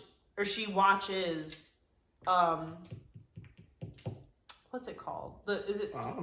Special Forces. Oh. And I love that show, and I've watched that show also, but there's a new season out right now, and I haven't, it's on, we have Hulu, and I need to go watch it, but I haven't watched the newest episodes yet for the new season. They're on season 3 right now. I need to go watch it because I love that show. Honestly, like, shows that I like to watch, and like you kind of like to watch with me too, it's just like those type of like challengey shows. Like growing up, my family were like big Survivor watchers, and I still to this day love Survivor. I haven't kept up with it because like Eric said, we don't really watch a lot of like regular TV, but like if I just want to put something on for pure entertainment, like I'll put on Survivor. My favorite thing from those shows is like, I didn't imagine it'd be so hard. Like, what did you think you were getting into? Yeah, like... Sorry, Buttercup, you're out here living in the jungle. You see what I'm saying? Literally, like, yeah, they'll be like doing like one of those like interviews where they're by themselves and they're just like crying and they're like, it's so cold and I'm so hungry, and Eric's like, you're in the middle of the jungle. Like, what did you expect? It was gonna be rainbows and butterfly kisses and all that? Like, yeah, exactly. So yeah, I like the Survivor shows too. I tried to get into the challenge like a while ago, but I never stayed on it. Maybe I'll try again one day. Let me know in the comments I want you guys to answer with us. Like, what's your favorite music, your favorite TV shows, animals? Tell me what hobbies do you have outside of diamond painting? Do you guys like Lego too? Do you play video games? Do you do other stuff? Do you like to go to the gym? I want you guys I'll make Eric read the comments with me so he can get to know you guys too. And so in case anyone asks, yes, we do play on PC. Yeah, we are PC people. Although we weren't always. We used to be Xbox people only. Console, yeah. Like, well, growing up, I had a Nintendo. Like, I had a handheld, I had a DS, I had the Super Nintendo, and I had Nintendo 64, and then at my dad's house, he had a Sega. And I never had a GameCube or an Xbox growing up. I actually didn't play Xbox until we met. And you grew up with PlayStation. Yeah. And Nintendo. Did you have a Sega? I don't remember you ever saying that. No. You guys had the my PSPs. dad. Yeah, well, yeah, my dad years and years ago used to have like the Super Nintendo with like Duck Hunt and Mario and all that. Duck Hunt's the best. But no, I don't think we ever had a Sega. But you guys had PlayStations. Did you have Xboxes growing up, or both, or just one? We started with PlayStation. Hold on, I'm trying to figure out how this is supposed to line up here. Please hold. He's trying to use his brain. There we go. I got it. Okay. We used to have PlayStation 1. We used to only be PlayStation people, and then my grandfather got us one year the Xbox, and then I stuck with the Xbox, and my brother went ahead and stuck with the PlayStation, and we just ran with it from there. Yeah. So he still is very PlayStation. Well, now he has like he's on the PC now. His computer, yeah. He's on PC now, but I feel like everybody always ends on the PC.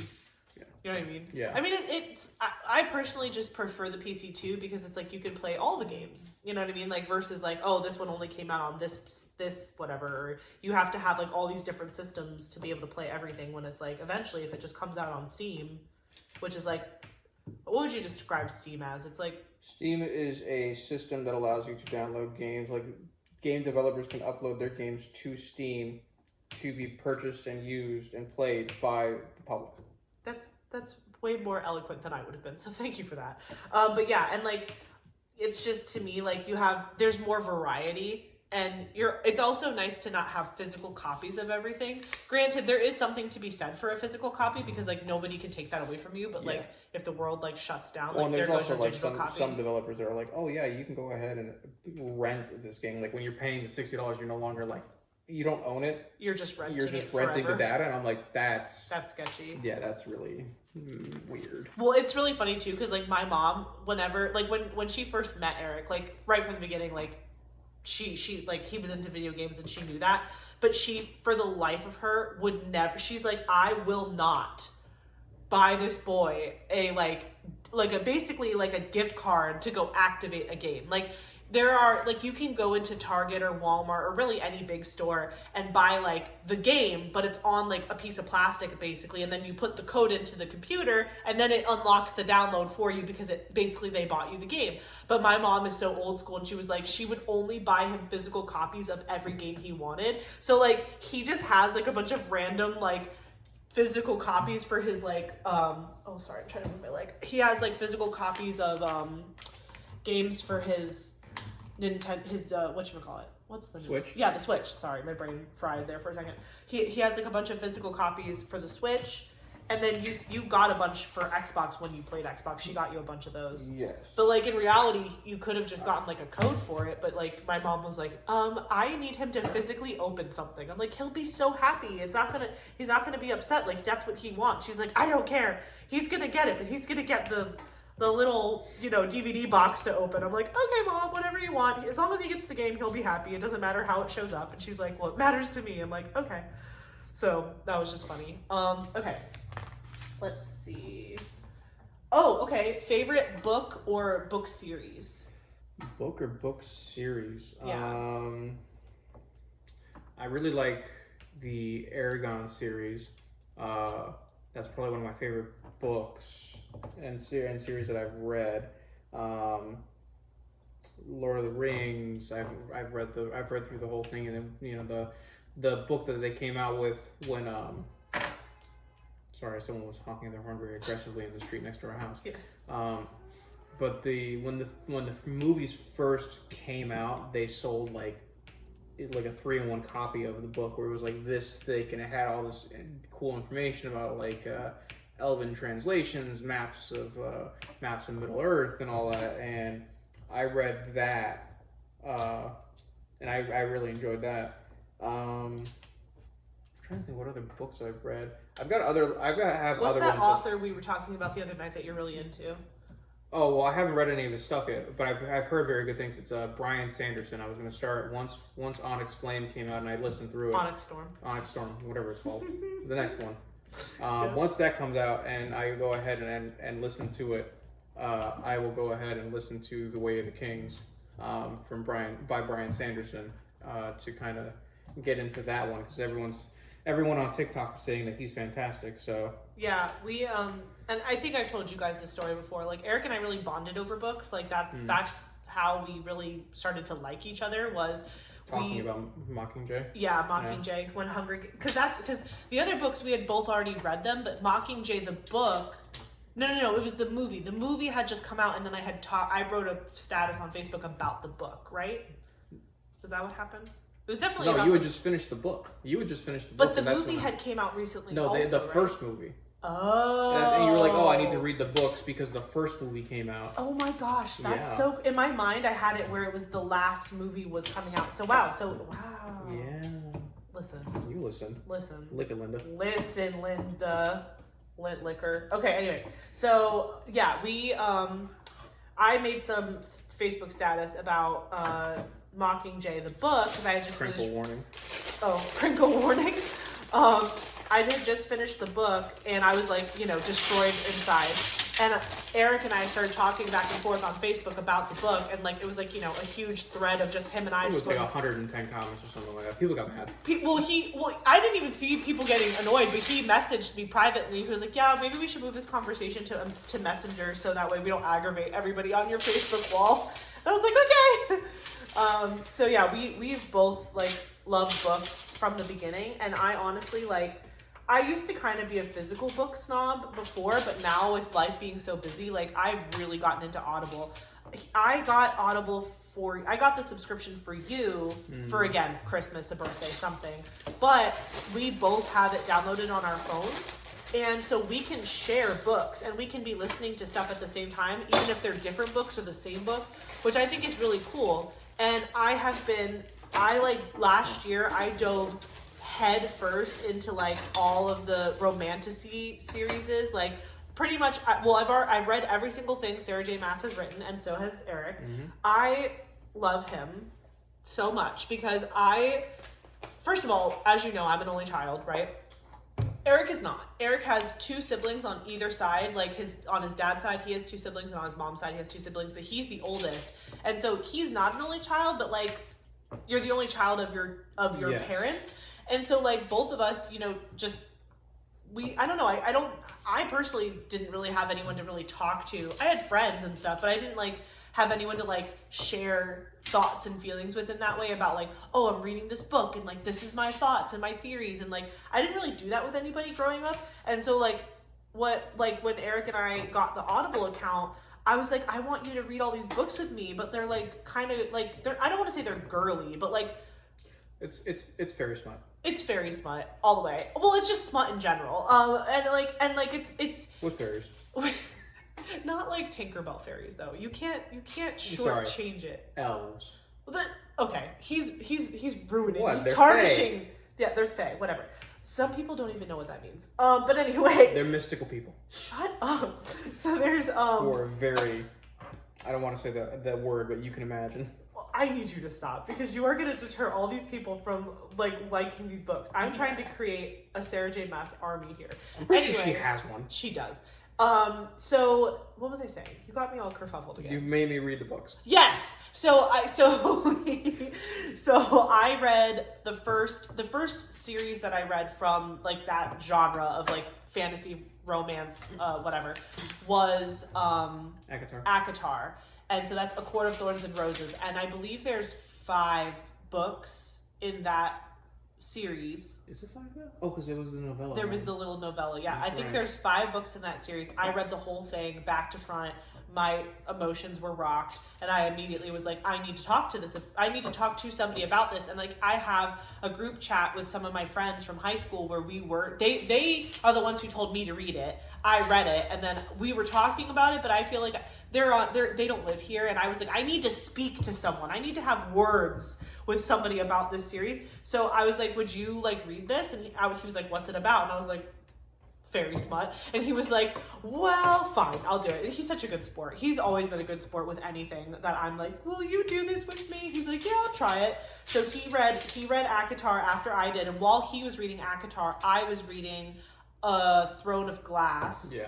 So I was reading the Throne of Glass series, and that's like 12 books? Yeah. It's a lot. I don't even remember how many, but it's and you also read it in like the weird order, whatever that they were talking about with the last couple, where it was like. No, I read it straight, and I thought never you did read in that weird order. No, you're thinking of Zodiac Academy. No, but they also have it where you could read the two parallel or whatever. Oh yeah, the tandem or whatever. Whatever it's called. Was a lot. There's 2 books in that series that you could go like back and forth and read like one chapter out of this book and then another chapter, because it's kind of like 2 perspectives of things that are happening in the same timeline. So it's like one timeline, but the 2 books talk about different things that are happening in that timeline.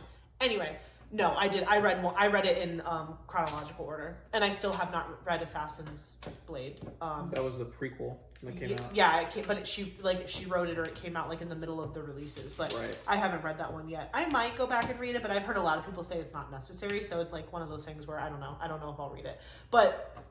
I was reading Throne of Glass while he was reading ACOTAR. He finished ACOTAR, then read Throne of Glass, and while he was reading Throne of Glass, I read Crescent City. And so he's like, it's great. He's like one series behind me, and so I just keep like trailblazing through what I want to read, and then he just reads it right behind me, and I'm like talking to him about stuff, and it like makes the book exciting for me again, because like sometimes I'll forget details, and he'll be like, this just happened. I'll be like, oh my gosh, I forgot that happened, and like it's just been really fun. I love that. I think Onyx Storm is going to be the first one that we read together at the same time, but you're probably going to finish it faster than I am. Just because you have more opportunity to listen to it while you're working. I don't. I don't listen to audiobooks while I'm working, because I can't focus on both at the same time. Like I can listen to audiobooks while I diamond paint and while I do Lego and stuff, but I can't listen to an audiobook and like work a spreadsheet. My eyeballs will fall out of my head. But yeah, so after I finished Crescent City, he read Crescent City. So now we've both finished all the Sarah J. Maas books, and we're desperately waiting for another ACOTAR book. But Onyx Storm is part of the Fourth Wing series, or I think it's called like the Illyrian series. It has like the series has a name that I can't remember, but it's Fourth Wing, Iron Flame, and Onyx Storm is coming out this month. And so I had already read Fourth Wing and Iron Flame. He read those, and while he was reading those, I started Zodiac Academy, which is another gigantic series and the smuttiest smut that ever smutted. So if you're into smut and fantasy romance, Zodiac Academy. It is the wildest wild of the wild, and I'm not even done with it. I'm halfway. So there aren't even any cowboys in it.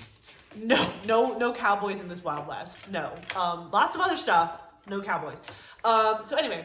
So I'm halfway through Zodiac Academy, but I stopped right before the holidays because I was listening to it through the beginning of diamond painting. Like before I started my channel, I was listening to that, and then I started my YouTube channel, and then I took kind of a hiatus from listening for a while because I was watching a lot of YouTube while I was diamond painting.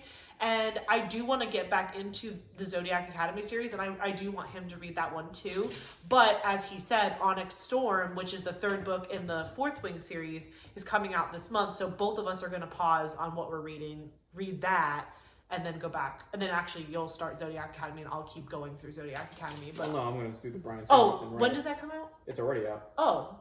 Oh, you can use the credits. Yeah, I was just waiting for Onyx Storm so I could, because it's still fresh in my mind. So yeah. But I'm just saying, like, you can also just like, what I'm saying is we already have the credits for you to get it. Yeah. If you like want to get it now, we get 1 credit a month, so it's basically 1 book a month. And my rule of thumb with that is like, so a credit is basically equivalent to like $15. So if the book is less than $15 on Audible for the book, like for the audiobook, I just buy it. I just buy it with my own money because it's not worth it to get a book that's less valued than $15. But if the book is more than $15, I use my credit to buy it, because then you're getting a discount basically on the book because you've paid $15 for the credit for the monthly subscription or whatever. So, let's see. Do you remember where you're at? Yeah, I do. Okay. What's your dream vacation? Private island, all you can eat. No people except for like the staff. The staff that hide. That hide? How are they gonna feed you endlessly if they're hiding? Because they can go ahead and just lay it out for me, and then just my god, scurry on. So when I said dream vacation, you meant like in your dreams vacation.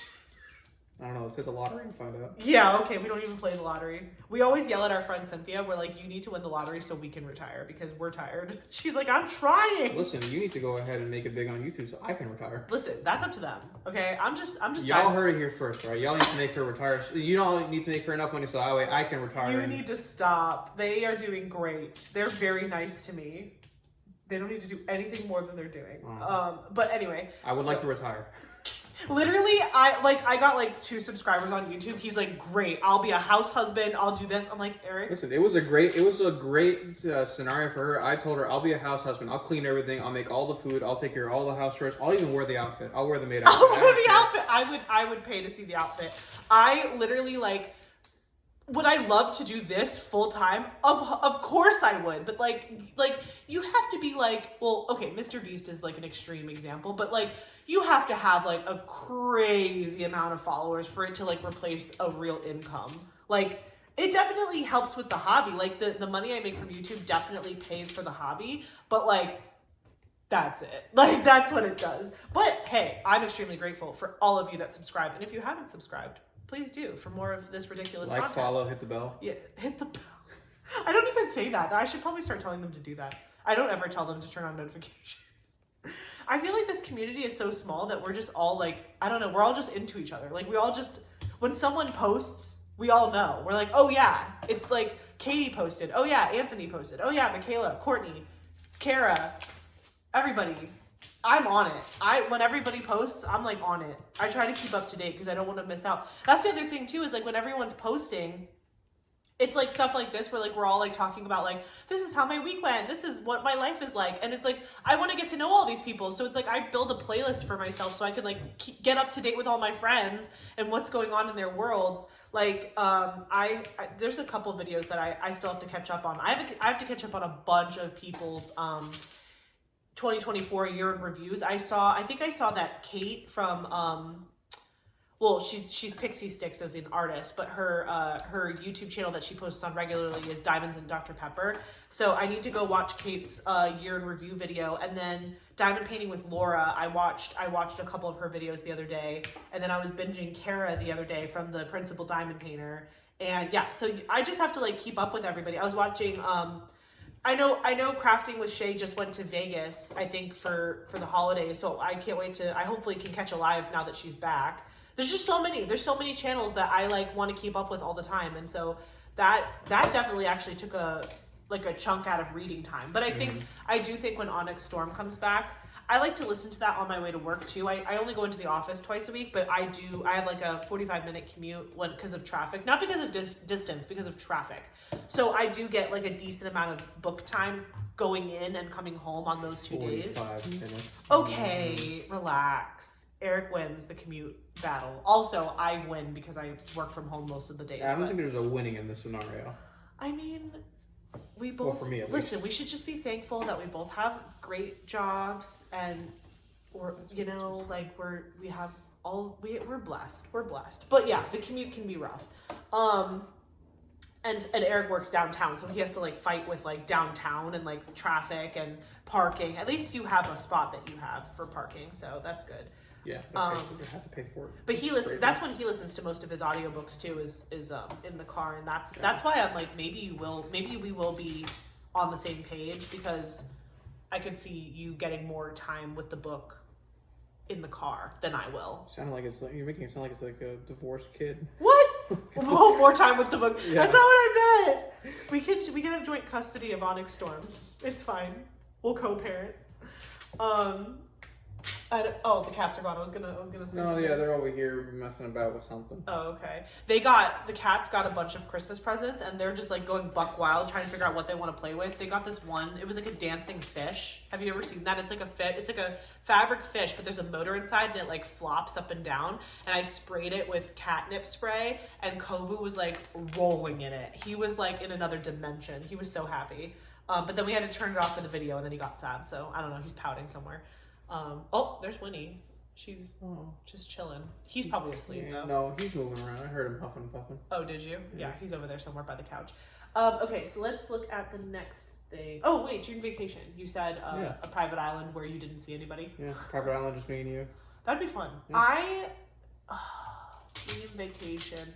I just love a cruise, but my dream vacation would be the like the round the world cruise. Oh yeah. Yeah. That'd be fun. Eric and I literally talk about that all the time, doing like where when people retire and they like buy a room on a cruise ship. Cheaper. There was like I remember reading an article. It might have been the USA Today or CNN. I don't know. One of the two. Whatever. Posted an article about how like this couple bought for like years back-to-back cruises. They had to like move out though. No, it was on the same ship. Oh, okay. But it ended up being cheaper, like than going to a retirement home. Yeah. And all the food was already included. So they're like, yeah, why not? They have medical on the ship. They have like whatever. They like, only have to get down at the port like every now and then for like the holidays to see family and to go see their doctors. But imagine if you're retired on a cruise ship, you could just tell your family like book a cruise and you can come see me. Right, like that'd be great. Imagine telling the grandkids, you want to go see grandma and grandpa for a week? Like, yeah, we're going to Mexico. You want to come? Like, that would be so fun. Yeah, so that's my dream vacation, is like around one of those big 180-day round the world cruises.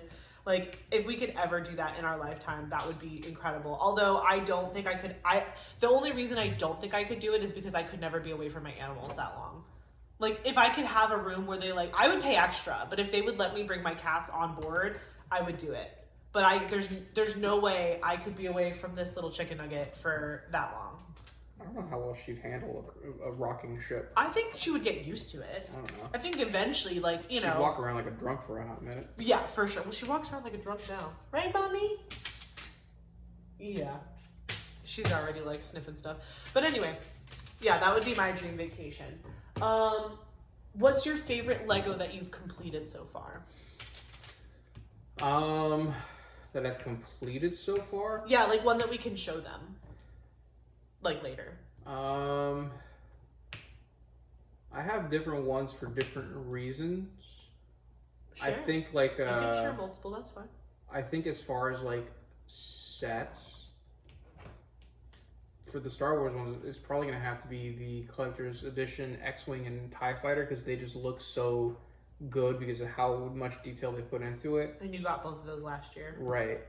And they're up there so we can show those off. But as far as like the technical aspect of it, I favorite build experience. Yeah, well, build experience and just like how it all operates. What is she doing? What are you doing? Girlfriend, stop it. I'm gonna get the can of air. She's good. She's good. She's good. As far as like technical experience, technical build and like build experience, it's probably going to be the G-Wagon, just because of like all the intricacies that they put into it. Yeah, the orange one. Just because all the intricacies they put into the actual like motor and all that stuff. Like eventually I'll get to the point in here. I think I'm getting there soon, where I'm going to build the motor for this one. But like that one just had so much extra. So for me, I think my favorite Lego that I've built.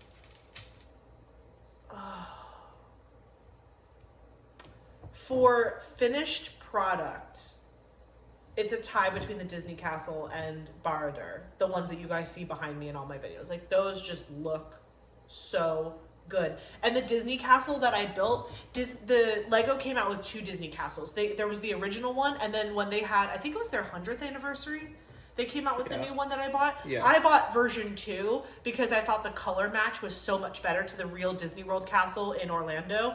So that one is just like leaps and bounds, in my opinion, like prettier than the original that they came out with like years ago. And the build experience was really good with that one, but really I just loved the colors, and again, I love the finished product and how it looks. Barad-dûr it's a lot of dark Lego, and so like as far as colors are concerned, it was like not like the most visually stimulating, but like it was still really cool because that Lego has a ton of mini scenes inside of the building that again you only really see when you build it. Like when you look at it on a shelf, you don't see it, but if I were to turn it around, you could see there's like a bunch of little scenes happening inside the building. And so like that was really, it kept it interesting and fun to build. And there were stickers in that kit, but it wasn't so many that it was obnoxious. Like if you look at how many stickers come with these cars, those are very hard to build or place perfectly, because once it sticks to the plastic, it is like really hard to come off, and you could ruin the sticker, and they don't give you extra stickers. So it is what it is. If you place it crooked, it's crooked. Although, by the way, if you need to use my tweezers for anything, just tell me. I got my separator. Yeah, that's true. And there are other tricks to take the stickers off too that I've learned. Oh, you'll have to teach me. Yeah. I would say for build experience though, I really, really enjoyed building my Apollo 11. It was I think it was like one of the first, it had to be like one of my first ones that I had built that got me back into Lego as an adult. Cause again, I love space. You all know that. And so that kit was like, it was like $100 and I think I got it at a store. Like, I don't think I bought it from the Lego website. I think I bought it from like Target or something. It was just on the shelf and I was like, I want that so bad. And it was just so fun to build. And again, there were so many little cool things inside the ship that you will never see as someone just looking at it on a shelf, but it was like so fun to build. Yeah. Oh, and how could I forget the Titanic? Oh yeah. Oh my gosh. That monstrosity. You guys will see the Titanic. It's over there on top of our piano. It's huge. I finished that thing in 3 days, and it was like over 9,000 pieces. Yeah, well, that's gonna be me with the Venerator when we buy that. I wonder if the Venerator is bigger piece count than the Titanic. No, I think it's the same. I think it's close to the same. Close to the same. Yeah. I think the largest piece count Lego in existence right now is the Eiffel Tower at 10,000. Yes. And one. I think it's 10,000 and It one. is 10,001. Yeah. So anyway, so those are our favorite Lego builds, but we'll show you those in a minute. Let me see. Not really a minute, probably another 45. Shut up. We're getting okay. Well, that was a lot of favorites and stuff. You guys tell us in the comments too what your favorites are of all those things. We want to hear from you too. Yeah, we've only been it's fine. They are used to me being long-winded. No, it's fine. But yeah, that's what you didn't know is Eric and I we are similar. We have things that are different about ourselves, but like we're also very similar. Like I don't know if you can. I don't know. I think we're similar in a lot of ways. Okay, so yeah, you already talked about what Lego you're working on. What's your favorite thing about building Lego? I think it's just cathartic, and I like how at the end you have this crazy cool thing that you could show off. And, yeah. You know, I don't know. It also holds value, but that's a whole different issue. No, I just think it's cool that at the end of it all you still have something that you can show off. That's like, oh yeah, I built that. Like, I don't know. It's impressive. Yeah. I like whenever people come over to the house and they see the Titanic, they're like, You I built could that? never. Yeah, they're like, I could never. And I'm like, yeah, I did that in 3 days because I'm crazy. I did watch the Titanic while I built the Titanic, but the movie was shorter than the amount of time it took me, so we then switched to Lord of the Rings, I think, to finish the Hobbit. Maybe it was the Hobbit. Yeah. To finish building that. But yeah, I built it in 3 days and it was a blast the whole time. You can talk a little bit about, if you want, kind of like how Lego holds value, because diamond painting is very similar. Because someone had commented on one of my videos the other day, and they're like, at what point do you start doing these kits? And I'm like, I do them, but they just, it takes a while because I work full time and we're usually doing stuff with friends or family on the weekend. So, I'm not the fastest person ever, but I do plan to work on all the kits I buy. I was joking with Eric the other day that I'm like stockpiling for retirement. Right now, I think I calculated that my stash is enough to survive me for like 12 years, which again, I'm only 32. So 12 years, it's totally possible to do that in the amount of time, but I'm just going to keep buying too. Hopefully not at the rate that I bought last year, but I am going to keep getting more kits, but I'm also going to be completing more kits. Anyway, what I was trying to say was someone had commented like, what are you going to do if you don't love the craft anymore? And I was like, well, at the end of the day, like these kits hold value. Like they do. Like I see people destashing retired kits for like sometimes double what they bought them for. I'm not someone who is into like flipping. Like I think that that's wrong. If like you buy a kit and then instantly try to flip it for like double the cost or something like that. Like I don't think that that's fair. But like, for example, Josephine Wall is like an incredibly popular artist and she is no longer with Diamond Art Club. She's with some other shops, but she's not with Diamond Art Club anymore. There are some Diamond Art Club kits that people will sell for like $200-300, but that kit definitely was like probably like closer to $75 when it came out back in the day. And that is an older kit that has like an older version of DAC's like quality. Like they've improved their quality so much since then. So like back then, the drill field was a little not as tight. The quality of the actual drills, there weren't as many facets. It's still a beautiful kit, but it's just as desirable, even though there's been so many improvements made. Do you know what I mean? Mm-hmm. So it's like they hold their value. Yeah.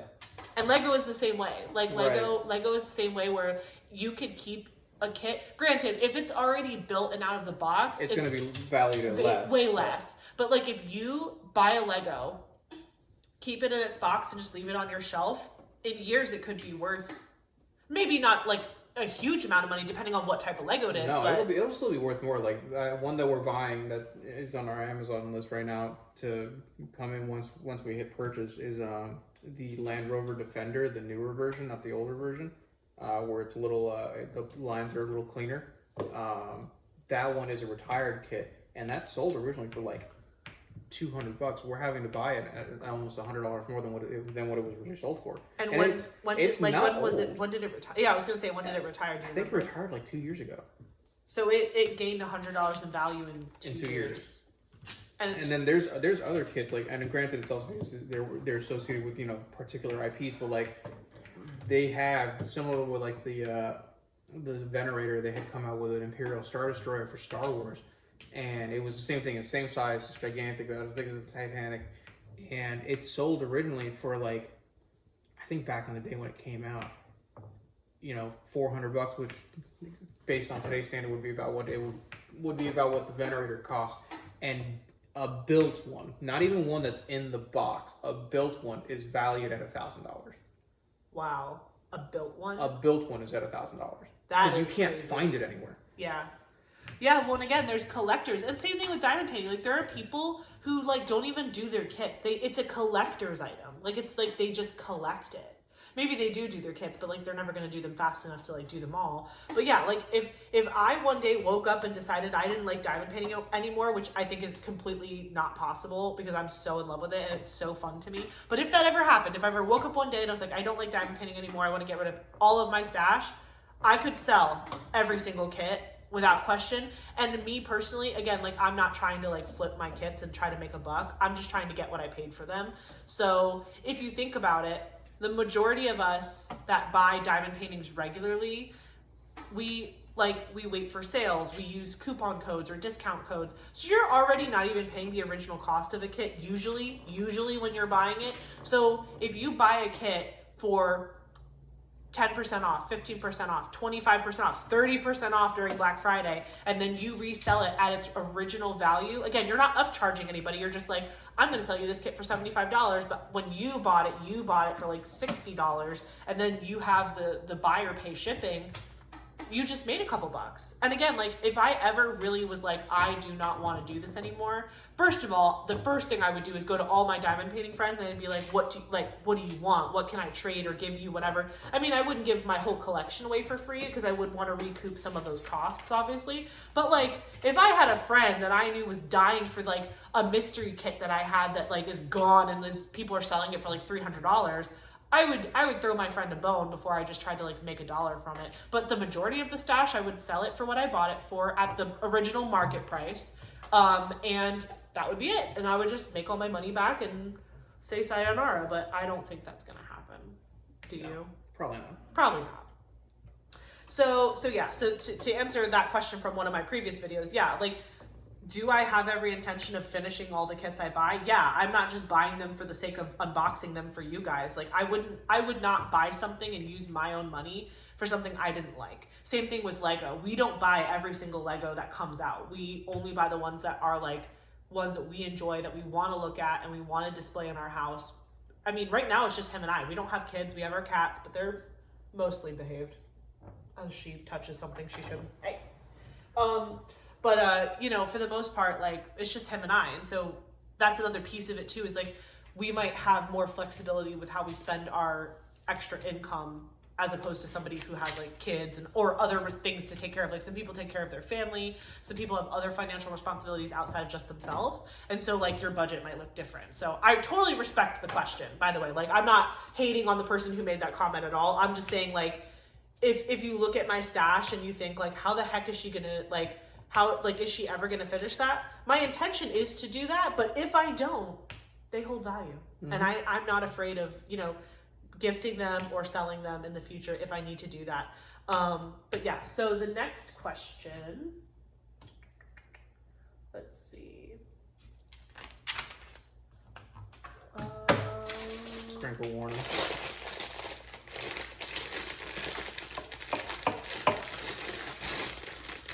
So, okay, what would be like your dream Lego set that doesn't exist yet? Like if you could turn something, if you could have a Lego made of something and depict it in like a Lego, what would it be?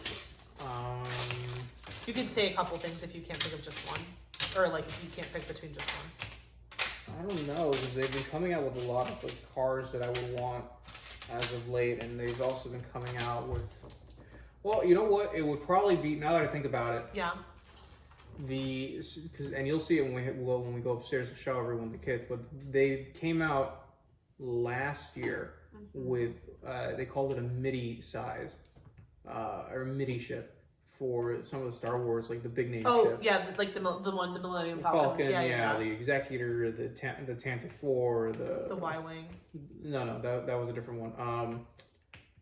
The Imperial Star Destroyer, right? It was. Oh no, I'm sorry. It was the Invisible Hand. Oh, I think that's what I was thinking. Yeah. But I would love for them to come out with a Venerator size of the Executor. Of the MIDI. Like in the MIDI size. So they can't. Go on. What are you trying to say? It's on the wish list, but what is it? They came out with one where it was the Imperial, where it was the Republic battle cruiser. Oh, recently? It came out in January of this year. It's on the wish list already. So like 10 days ago.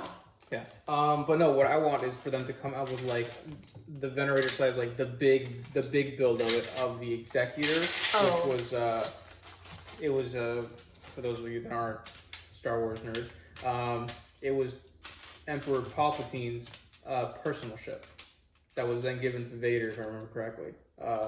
And it was like 3 times as big as like the regular Imperial Star Destroyers. So it's bigger than the Venerator? Well, it's bigger than the Venerator in the movies, but I'm saying if they made it in the Venerator size for Lego. But what if they like tried to scale it with the Venerator? How big would that be? As big as this table. Because the Venerator is like half the size of this table. Probably. Yeah, it would be as big as this table. We'd have to put that in a coffee table. Yeah. We couldn't display that any other way. But I'm trying to convince him to let me hang them from the ceiling, and he won't let me. Absolutely. I'm like the coolest wife ever. I'm like, let's hang your Lego from the ceiling, babe. That's not the argument here. What's the argument? I don't trust this hanging from a ceiling. If we really listen, some fishing line, you would never even. No. Fishing line is so strong. You take a bass swimming away from you at like whatever miles an hour is not. It's just gonna be hanging there. I don't trust it. Guys, you heard it here first. He doesn't want to hang his spaceships. You heard it here first, and you heard it here last. We're not doing it. Listen, I get cool wife points. I didn't say it. I wasn't arguing with you about that. I'm just saying. You're crazy. You can cash those in later. Oh my gosh. Could you imagine if we ever showed them David's office? Jesus. My stepdad, David, so he works from home. He sells Life Alert. And he has been doing it for years, and so he basically has created like a cockpit for himself. Like his office is like the 70s and 80s pop culture threw up. It's like Star Trek, Star Wars, things hanging from the ceiling, things that I drew when I was 5. Like it's so funny. It is literally like a museum in there of like our life and all of his favorite things, all of his favorite nerdy things, and it's just and there's ships hanging from the ceiling, and there's planets, and it is so cool. I think it's really cool, but it's a lot. It is a lot, but it's cool. It's really cool. But yeah, that would be really funny. But that's why I always want to hang stuff from the ceiling, because growing up, David in our garage David used to build models, not Lego, but the OG models where you use the super glue, and oh my gosh, that to me is so much more complicated than Lego. Yeah. But he used to do that, and it wasn't like he also painted them, they were pre-painted, but he built models for the Millennium Falcon, and then he also made the Enterprise. Yes. And a couple others. I think maybe an X-Wing too. I can't remember. He's got a bunch. He has a bunch, but they were all hanging in our garage growing up, over his workbench in the garage. It was so cool. Oh my gosh, look at me. I finished all the pink. Wow. Look, guys. Okay, so let me just quickly check in about it. So the drill field is good. I'm not saying it's not good, but like, I don't think it's the drill field. I think it's the drills themselves, because they're more rounded, faceted. Like, I hope that makes sense. These are square drills, but they almost are like faceted in a domey way. Like, it's like it's a rounded top as opposed to like really sharp edges. So I feel like that shows gapping a little bit more because of the shape of the drill. When you look at it from far away, you literally can't tell. Like, I know you guys cannot see gapping from all the way over there, but when you look at it, like, even like up close, like this far away, like, you can definitely see gapping. But for a mini kit, it really doesn't matter. Like, I'm not hanging this on my wall. This is for fun, you know, and it's for comparison. But the quality of the resin drills is really good. It's just that their shape, it's very different from like a Diamond Art Club square drill. Like, I feel like Diamond Art Club square drills are very, like, they have a lower profile and they're very like angular. They're very square. These ones have a higher profile and they're domed a little bit. And like, I think that because they're like puffier. I don't know how to say it. Because they're more rounded square on top, they like, the gapping just feels like it's more apparent. I'll show you guys a close-up later before we wrap up the video, but yeah. But doing a lot of color blocking in a light color also shows a lot of mistakes. So that's that's any company. That's just the name of the game as well. I'm just using my straightening tool to kind of rub up against the edges. By the way, hot tip, whenever you're using your straightening tool, I like to kind of rock it. So like, I'll put my hand on top of the drill so that way they don't pop off and go everywhere. And I just kind of rock the straightener on the outside edge until I can see that consistent, even little black line that goes around the entire painting. I just want to push the drills so that that black line is visible consistently. So I just do some rocking. I don't like shove one specific area because then I feel like the drills will get all messed up. I just do this rocking motion and I hold my hand so that the drills don't pop. They're just getting closer together. And I feel like it makes a huge difference. Like, look at that. Look how straight that top line is now. Yeah.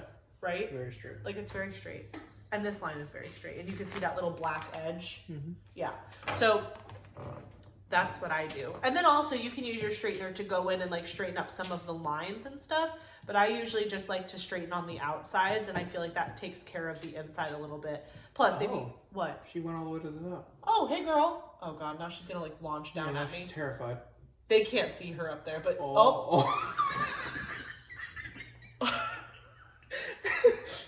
That was a choice. Are you good, girl?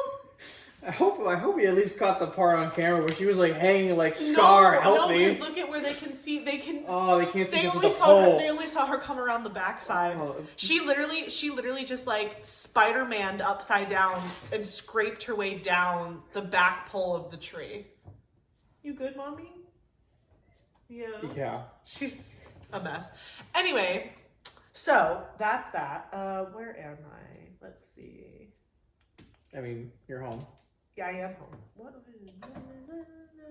Oh, favorite. So your favorite would be that ship. The one that I would want them to build. That you would want them to build. Yeah. For me,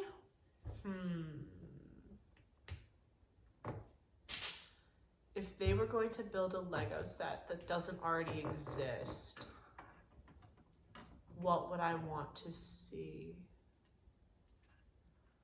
Oh, I think, and this is just because I have Disney on the brain, like a bigger, like a life, not like a life size, that's dramatic, but I mean like a big size of like Pride Rock.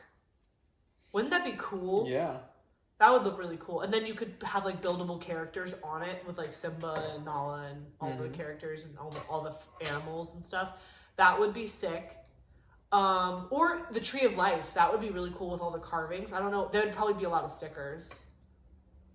Yeah. It'd be a lot of stickers. They can't carve the, you know what I mean? Yeah. But that would be really cool. I mean, they could print it onto the Lego, but... Yeah, they could, but usually it's stickers to keep the price down. Yeah. The stickers are cheaper to print than printed plastic. Yeah.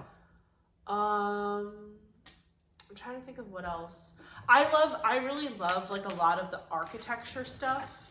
Oh, one of the ones that I definitely want them to build that I'm dying is either the Falcon 9 rocket or the Webb telescope. the new telescope. Mm-hmm. That would be sick. I would love that. Also, they came out with Mona Lisa, and I do have that one in Lego. It would be cool to see them do other artists, famous artworks as Lego. You'll see when we take you on the tour, I've already done Starry Night. That one looks fantastic. And I have Mona Lisa, but I haven't done it yet. But I don't know, there's not any like famous artwork ones, right? I mean, they did the Great Wave, but... Oh, that's true. No, you're right. They have, and I don't have that one. No, you do not. You know what's cool is I can actually, other than Mona Lisa, because I'm sure someone I'm sure I could get a custom of Mona Lisa because it's an old masters. So that would be kind of cool to get like a custom diamond painting of Mona Lisa. Mm. But I have, Starry Night is definitely a diamond painting that many companies offer. And the Great Wave is also another one that many companies offer. So that would be cool to display the diamond painting with the Lego, I think. Mm-hmm. Yeah, that'd be pretty cool. Let's see.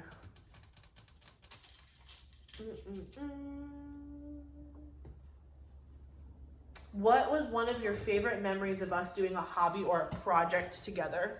Probably when we were looking for the house. I don't know if house hunting is a hobby, but I guess it's a project. It's a project. It was a project. Yeah, I mean, just us having to go through and like we were scouring Zillow, Realtor.com. Yeah. We were just looking around just to see what we could find in the area that we wanted, and we ended up.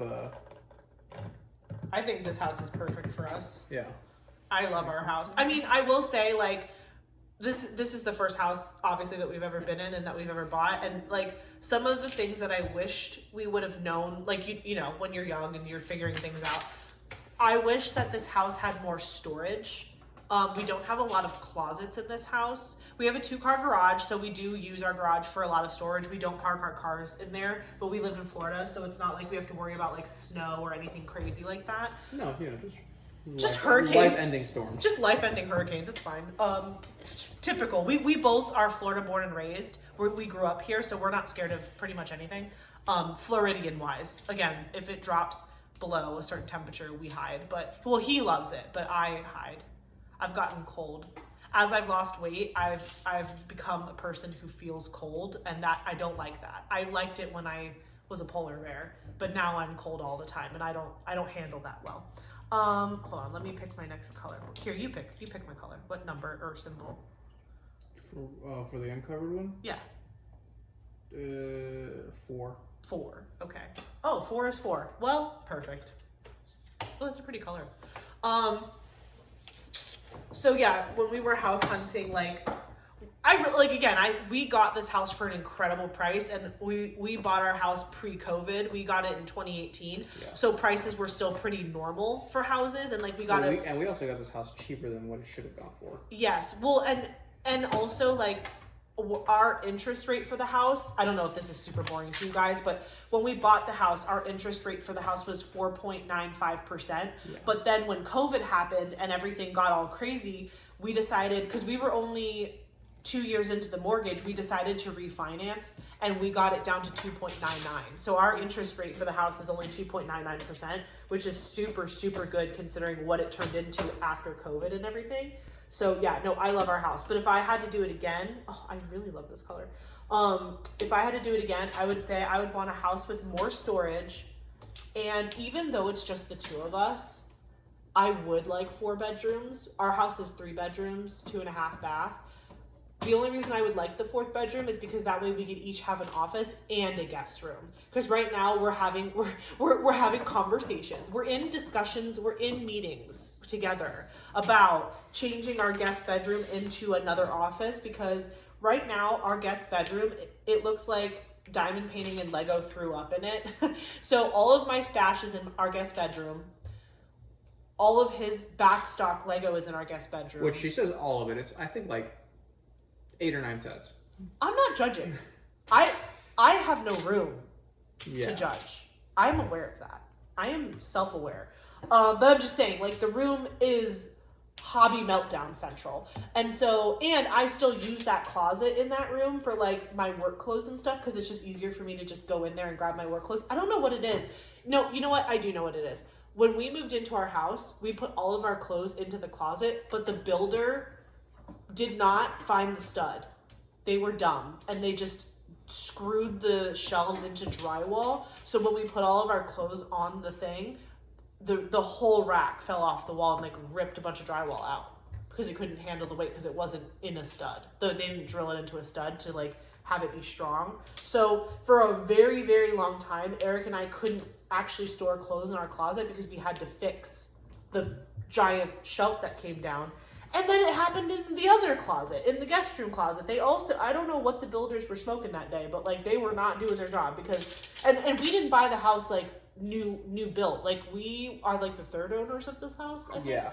The house was built in 2005, but back then apparently they just were not paying attention. And again, when they slap houses together, they just cut corners and stuff, which is fine, whatever. I do love our house, but like there are some improvements that we already know we want to make it even better. And so, yeah, for a really long time, like years, we did not use our master closet, and we used the two guest room closets before we turned the one that we're in now as our office. That used to be like another room that was just like storage basically, because again, it's just the two of us, so we stayed in our master bedroom mostly and didn't really utilize the other rooms.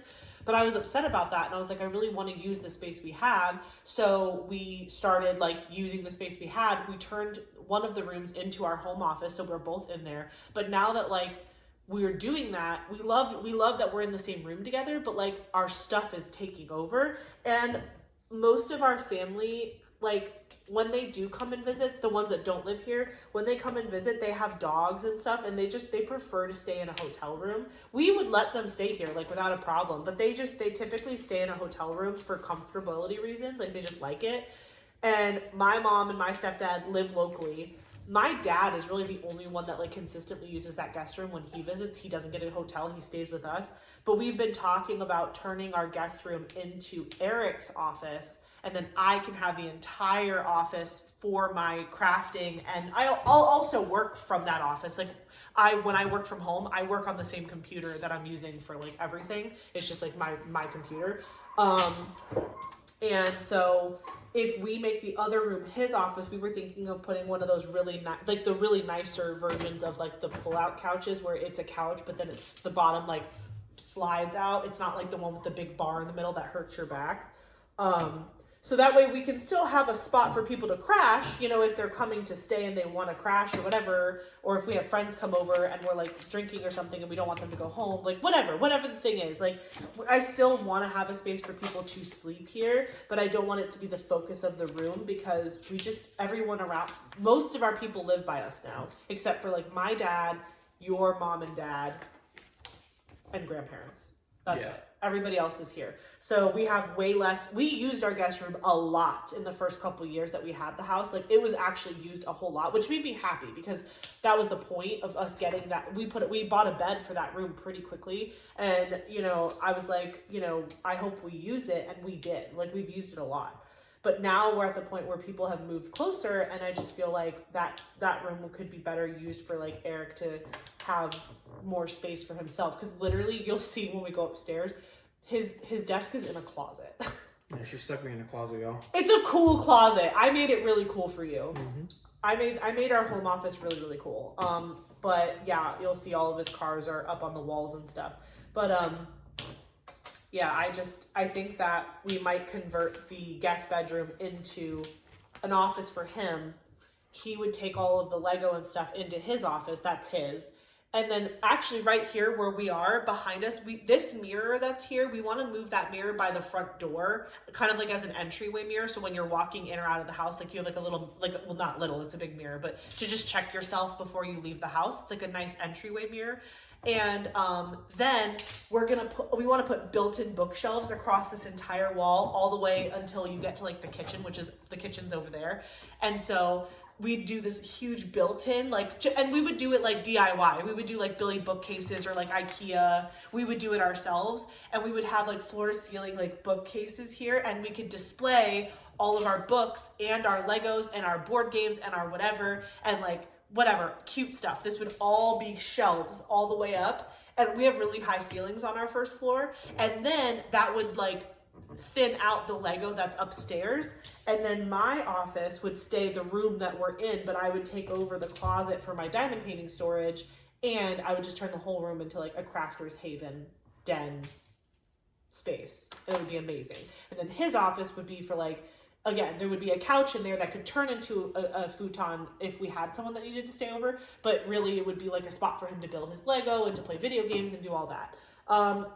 And for me, like, it would be great for filming purposes to have like more space in that room to like really spread out, maybe get an upgraded table, something as big as this where I could really like diamond paint on it and like roll out like plant delivery is like, I don't know, like 124 centimeters. Like that will never fit on my little 6-foot table. It'll work with the clamps that I have. Like I can diamond paint that kind of painting on my table, but like for you guys to really see it in all of its glory for like an unboxing or something, you won't be able to do that in my office. I'll have to put it on the floor. And I will do that if I have to, but that's why I was telling you guys earlier in this video, I think, tell me what you think about this location, because we have this table and I think it would be really good to show you like diamond paintings and stuff. And actually, you know, between you and me, I might have some sneak peeks coming for a company. And so I want it to be a surprise. I'm not going to say who it is. But I do have some sneak peeks on their way to me. And so I want you guys to really see them in their glory, in all of their glory. And so I feel like my office is just a little too small and doesn't get enough natural light to really do those paintings justice. So I want to show you, I'm thinking about showing you them down here. The camera setup will be interesting, so I'm gonna have to play around with that. But just let me know, do you think this would be a good spot to do some unboxing so you have like a bigger table to see the whole painting rolled out in one shot? I just think that would be good. Again, I'm still gonna hold it up for you and we're still gonna play around and do what we normally do, but I think for unboxing videos, or sorry, sneak peek videos, any that I do, and again, like I'm not like on any fancy sneak peek teams or anything like that. Like I just have a couple of groups that have reached out to me and said like, hey, we want to send you something. And I'm like, okay, I'll unbox it on the channel. So kind of like with Rudy Baby with Distracted by Diamonds. So I just, with those videos, because it is a sneak peek and it's kind of your first time seeing something, I will do it a little bit differently than my normal unboxings where I don't go through like the drills and the specials and where they go. If it's the first time that it's being seen by anybody, that might make that's a decision maker for a lot of buyers. So I will take a little extra special time to go over those details in a sneak peek video because it's the first time anyone's going to have seen it. And it might influence someone's buying decisions depending on what special drills are included, where they're placed on the canvas, the rendering, the size. Like I'll go way more into detail on a sneak peek video than I normally will in an unboxing, because an unboxing video is something that's already been out there in the universe and many people have showed off all of those details. Do you guys get what I'm saying? I hope you understand what I'm saying. We've deviated again. Let's see. Oh, the house. Yeah. That was your favorite project that we've done together. Mm-hmm. I'm trying to think of what project we've done together that I've particularly enjoyed. Well, you know what? When we redid the garage, I thought that was a really fun project. So Eric helped me redo the garage for both of us. So we basically created like a huge wall of cabinets for me to store all of my craft supplies stuff, so it wasn't in the house. It was, and again, I don't store my diamond paintings outside, but I store like my sewing machine and my glitter and my resin craft stuff and my silicone molds for soap making. Like all that stuff is in the garage. And we had he like built me 1 million of these IKEA cabinets to store all that stuff. And I have a small desk in the garage for like crafting in the garage. And we have a fan in there and he insulated the garage door. So like, even though if it's hot in Florida, I can actually regulate the temperature of the garage and I can be in there for hours and it's cold because the fan's going and like the house cools the garage down, but the door's insulated. So we're not like leaking, we're not losing money by like leaking, you know, the air conditioning out of the garage door. But anyway, that was a really fun project and he did a lot of building for me. And then we built for him kind of like a little workout space. This was before we started going to the gym consistently, but we used to only work out from home. And so he would kind of set up over there and he has like a whole little floor mat gym area with like a bench and a couple things. And he still uses it on days that I don't, like I only go to the gym like 3 or 4 days a week, but he tries to work out like 6 days a week. So he'll work out at home on days that I'm filming. Usually what'll happen is like Mondays and Tuesdays, and Sundays, like today, I'll film upstairs, and while I'm filming upstairs, he'll be downstairs meal prepping for our lunches for the week and working out. I think we have a great routine. Okay, so let's see. Which of my diamond paintings is your favorite that you've seen me get? That I've seen you get? Yeah, well, ones that I've unboxed. Don't spoil anything. So no secrets about anything coming up, okay? Yeah, please, do not. I do like the Lady Justice one, or what is it, Angel Justice? Yeah, Angel Justice, yeah. That one's a good one. The Leviathan's a good one. The Rainbow Dragon's a good one. What is it? The Rainbow Dragon he's talking about is from Dreamer Designs, and the other ones are the Angel Justice from Dakota Detweiler is a Diamond Art Club. The Leviathan is a destashed kit that's archived that I'm hunting for, that I've shown him that I want to get for him, and that one is I don't remember the artist, but that's from Diamond Art Club too. Yeah. And then what's the name? Is it Mrs. Butterdee that does the Lo-Fi Girl? That was Yume Art. Yume Art. The one with the fires. No, Mrs. Butterdee is the one where it's like the art she does easel and all that stuff. Yeah, Mrs. Butterdee is like that lo-fi colors, I guess. Right. Yeah, it's pastels, but Lo-Fi Girl is like right. There's those two paintings I showed you when I got one of them. Yeah, I like those. Yeah. The Mrs. Butterdee ones I cannot wait to do. I've only done because you've seen Hades and Persephone. That one's gorgeous. Yeah, that one was very pretty. And then didn't you get a separate one of Hades or Persephone too? Yes. Or was it the Fates? Well, I have yes to everything you're saying. I have the Fates, and I got Chrysabug's Persephone. Right. And Chrysabug is also the Fates. And then I have Margaret Morales, Hades and Persephone. But that's with like the soft boy. Oh yeah. Yeah. Yeah, no, the Hades and Persephone one is very good too. That was the second one you did, if I remember correctly. Because you did the cat one first. Yep, I did that one first. I did Naughty Space Void by Yume Art, and then I did Hades and Persephone by Mrs. Butterdee, and then Worm Witch. You know what's so crazy? When I did my year in review video, I ended up the year with 8 finished paintings, and only 2 of them were square kits. Oh wow. Isn't that crazy? Yeah. I feel like I collect so many square kits, but I just haven't worked on them yet. It's not, and I'm not avoiding them either. It just so happened that I worked on 6 round kits last year. But this is a square, and this counts. Well, this will count as a finish. Yeah, for this year. But I just thought that was so crazy. I was like, yeah, I guess I did work on a lot of round kits last year. Yeah. Loved them all, but it's just crazy. Okay, let's see. Oh, if we were to combine diamond painting and Lego building into one project, what would it look like? If I was gonna diamond paint a Lego, which one, what would... I feel like it'd have to be something like flashy. I don't know. What would you, what of your... I feel like it would have to be like... And it doesn't have to be I guess it doesn't have to be fully encrusted. We could just do no, but I mean, if we're gonna go ahead and do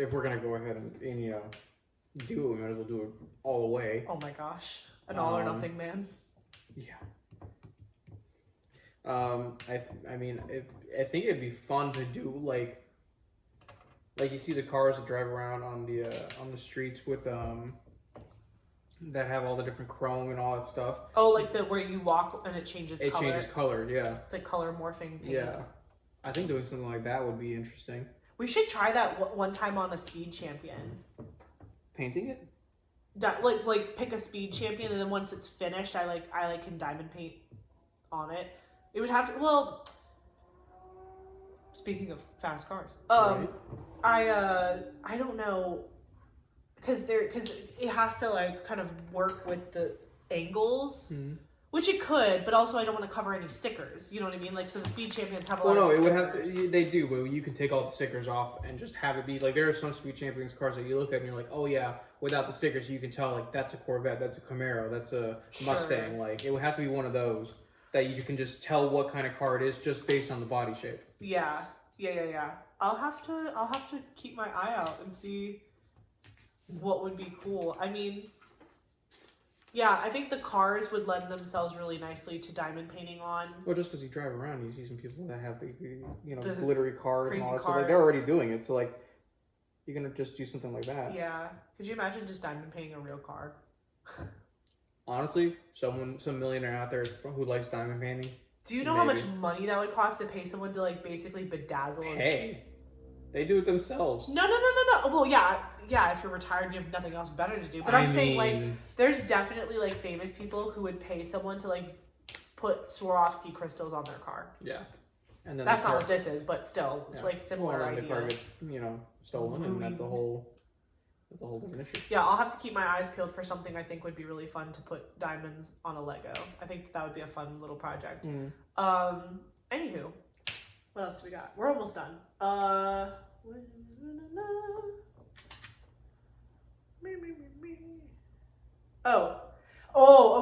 Okay. If we had to do a speed challenge, me finishing a section of a diamond painting or you building a small Lego set, who do you think would win? So if you had to build a speed champion and I had to finish this square. If it was a speed champion. Because that's about, I would say that's a equal. It depends, because the speed champions. Okay, lawyer. Well, no, I'm just saying, like, the speed champions have different piece sizes. Like, you have speed champions that are like 300 pieces and others that are like 100. So it would have to be something in the middle, like at 150, 200 pieces, and then we would be able to do it. I think if I don't place stickers, maybe me. If I place stickers, then it's probably gonna take a little. It's gonna take a little longer. How many? I mean, but speed champions are small, so they don't have as many stickers. Some do. I mean, the sheets aren't this, but like one sheet will have 20 stickers. I don't know. Based on how far, what book what bag are you on right now? 4. That's crazy. Yeah, I'm on bag 4. Out of 12? Yeah. You're moving faster than you think you are. Mm-hmm. Well, it's also because you just do this all the time. Yeah. Like you know what I mean? Like you can be fast. I'm also like, I'm not going very fast. I'm being casual. Although I'm impressed with myself that I finished all the pink. Mm-hmm. I didn't think I was going to get this close to finishing. I'm surprised you just didn't keep going with the pink and then do the rest later. Well, the reason why is because this release paper is like perfectly on here. If you start diamond painting pieces of it, the release paper doesn't stick as well, and I just don't want anything gooky to get on here. So I like to do it in sections, so that way like the whole section is done and I don't have to worry about, like if I tried to press release paper down on this, it would stick only to the areas that are sticky, and that's not enough to really like hold the release paper. You know what I could do though, is I could, like in a future diamond painting, I could put the release paper here and then like use binder clips maybe to like hold it. I don't know. I don't want to mess with it. I have a system. Yeah, I think I would definitely beat you. If you did a speed champion and I did a square, maybe that's something we should do one time for either a video or a live. That would be fun. Diamond painting and probably a video. You think? Yeah. I don't know. How long do you think it would take us? To do a lot of to do a whole, because think about it. I started this section for this video, and this video is hours long already, and I'm not done. I'm not finishing this today. Okay, maybe you would win. Maybe you would win, because how many bags are in a speed champion? Normally 2 or 3. 3 tops. Oh, you would win, because you're on bag 4 of a big kit. Yeah. Yeah, I would lose. A whole section, I would lose. It also depends too on if it's a color blocking section or if it's like this is a good amount of color blocking and confetti, because the rose part is confetti, but the outside was color blocking. I was also like casually talking. I wasn't focused. That's why I don't think it would make a great video though, because I would be like in it to win it. Maybe if I did like a sped up, like if I filmed us doing it, but I did like a time lapse so that they just like saw who won. I think that would be the way to go for that. Let me know in the comments if you want to see Eric and I do a speed run where he builds a Lego and I do a section of a diamond painting, just the size of like a DAC square, to see who could go the fastest. Let me know if that would be fun for you to watch. But again, I'd probably time lapse the part of us working on it, because that's like, we would be focused, we wouldn't be talking, you know what I mean? Because when I'm talking, I stop a lot. Okay. But I feel like if I was focused, I could beat you, or it would be you beat me because you're just faster at. Like if you were focusing more, I think you would go faster too. Probably. Like you would probably be on like halfway through already if we weren't talking. Okay.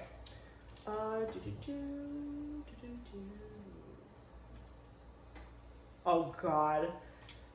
Be kind. Mm. What's one thing that you think my viewers don't know about me that they should? I'm scared. I don't even know. Good. Because you're pretty open with all your viewers, so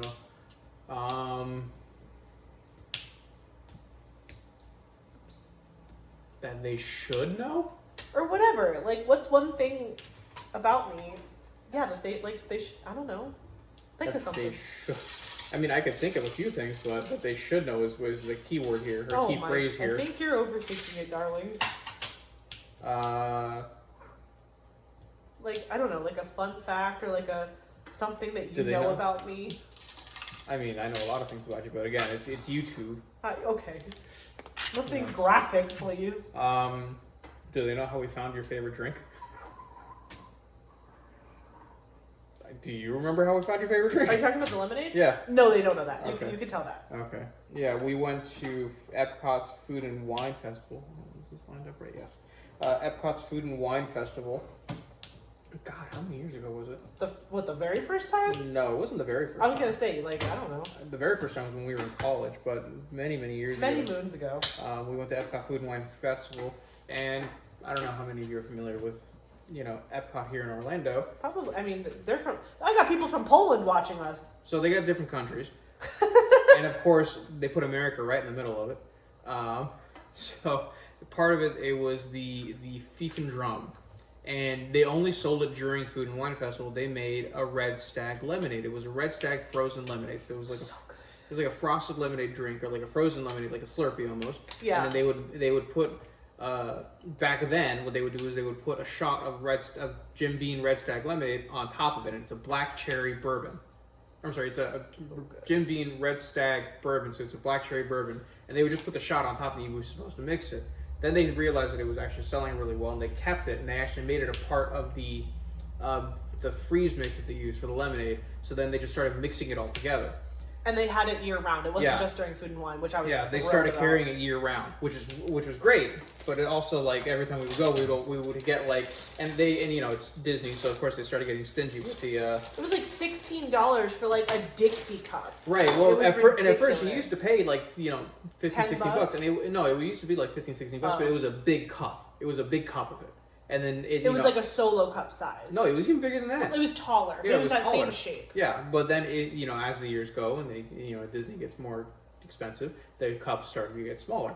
So then one year, I don't even know what we were doing. I think we were just here hanging out at the house. She tells me, I want you to. I'm really craving this drink. Can you make it? And I was like, yeah. The amount of times that I do that, literally, all of my Instagram reels that I send him is just food and beverages. He is I've told them about how good of a cook you are and how good you are in the kitchen. I send him stuff constantly. I'm always like, can you make this for me? Yeah. Go, keep going. So yeah, I went ahead and I went really quick, and I was just like, I know it's lemonade and I know it's Red Stag, but I just want to make sure there's nothing else in there that they're putting in there. So I Googled the recipe really quick. See if they were adding in simple syrup or something like that, and I found it really quick. I went to Walmart, bought a Ninja blender, and made it the same day. And now every time we go anywhere, our friends are like, "Are you making lemonade?"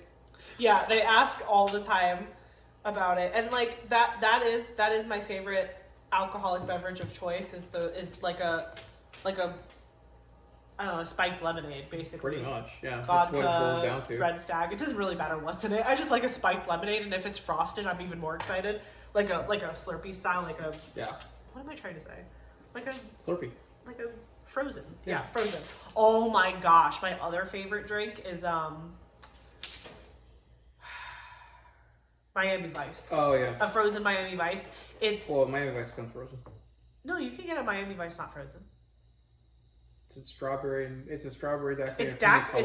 Yeah, but you could just have the mix and the alcohol. I guess that's just weird. I know. I believe it's sacrilege also, but I'm just saying you could have it not frozen. We don't do that. But basically, yeah, it's Miami Vice is frozen pina colada and frozen daiquiri, strawberry daiquiri. Yeah, strawberry daiquiri. Yeah, it is phenomenal. I love everything frozen, but then again, we live in Florida and it's hot here all the time, so it just makes everything better. Oh my gosh, would you ever buy one of those like machines? Do you know what I'm talking about? The slushy machines? It's not a slushy machine. It's it's one of like the alcoholic mixing machines. Well, the Ninja slushy. Oh, like the Jack Daniels one that you've had. They have a machine that does Jack Daniels and Coke. Yeah. As a slushy. Yeah, but the Ninja came out with the Ninja slushy, which does that, and they have an alcohol setting. See, I would like that because it's a Ninja slushy, so like you could make other things. Yeah, you can use it for other things. Could the Ninja Creamy do that? It'd make it ice cream. I can't know about that. I don't want to know about. I don't know how much of the ice cream you'd want to eat. It wouldn't taste good as ice cream, but it would taste good as sorbet. Yeah. Wouldn't that taste so good as a sorbet? Yeah. Or like whatever, you know what I'm trying to say, like an Italian ice type of thing. Yeah. Yeah, I think that would be really good. Yeah, I guess, okay, that's a fun fact that they don't know about me. Let's see. Something that, I don't know. I told them a lot about you. Great. Listen, only good things. Uh-huh. All of a sudden the comments are going to be blowing up. You know, she talks so much crap about you. No. I'm trying to think of something I could share with them that my viewers should know about you. Okay. I figured something out. Oh, yeah? So you know how, like, a lot of people will say, like, not couples, but, like, someone's usually in a relationship, there's, like, the black cat and the golden retriever. Yeah. I think you're both. I'm the black cat and the golden retriever? No. Like, I think that, like, you have the type of charisma and personality to where, like, you can be the black cat where you're more like standoffish and quiet, but you also can turn it on and be the golden retriever. Do you know what I mean? Like, I think you give strangers black cat energy, but you give me golden retriever energy. God, that's why they keep coming to talk to me. Yes, that's what I'm saying. That's what I'm saying. Like, unfortunately, you're very, like, easy to approach. Even though you give the face. You need to mean mug more people. No, you don't need to mean mug more people. And you're very kind. You're very, very kind. And again, again, if you just like walk past him down the road, like he has like resting you know what face, like nobody's business. RBF. Yeah, RBF. But like he's super kind and super friendly and charismatic. But like if you were just walking past him, you'd be like, I don't want to mess with that guy. If he's thinking about something or doing whatever. You were super bubbly when I met you. You were not standoffish at all. Yeah. I think so. Again, I think it's because you liked me, though. I don't think. Well, yeah. You know what I mean? Like, I don't think you were trying to mean mug me. No, so, I was not trying to mean mug you. Honestly, I would have been like, challenge accepted. I will golden retrieve you into it. But anyway, yeah. So those are all the questions I wrote down. Are you in a good stopping place so we can take them on a little tour ski? I'm almost done with the engine. Okay, well, what we'll do is we'll stop here for us for a second, and we'll finish up with what we're doing so we're in a good stopping place. But the next time we pick up with you guys, we will give you a tour. We have Lego downstairs. We have some in the hallway upstairs, and then in the main room and in our bedroom. So we will take you to all the different spots, and we'll just chop it all up for you. So it'll feel like no time has passed, but we'll see you in a little bit. Say bye. Bye. Okay, guys, we are about to start our Lego tour, but I wanted to show you how far I got on my project, and then I'll show you Eric's WIP as well. So this is how far I am on my first Fallon Gems mini. Again, it's going really well. You can see I still have some symbols left to finish this section, but I'll finish that after I'm done with this video. But yeah, you can see the drill field, what I'm kind of talking about.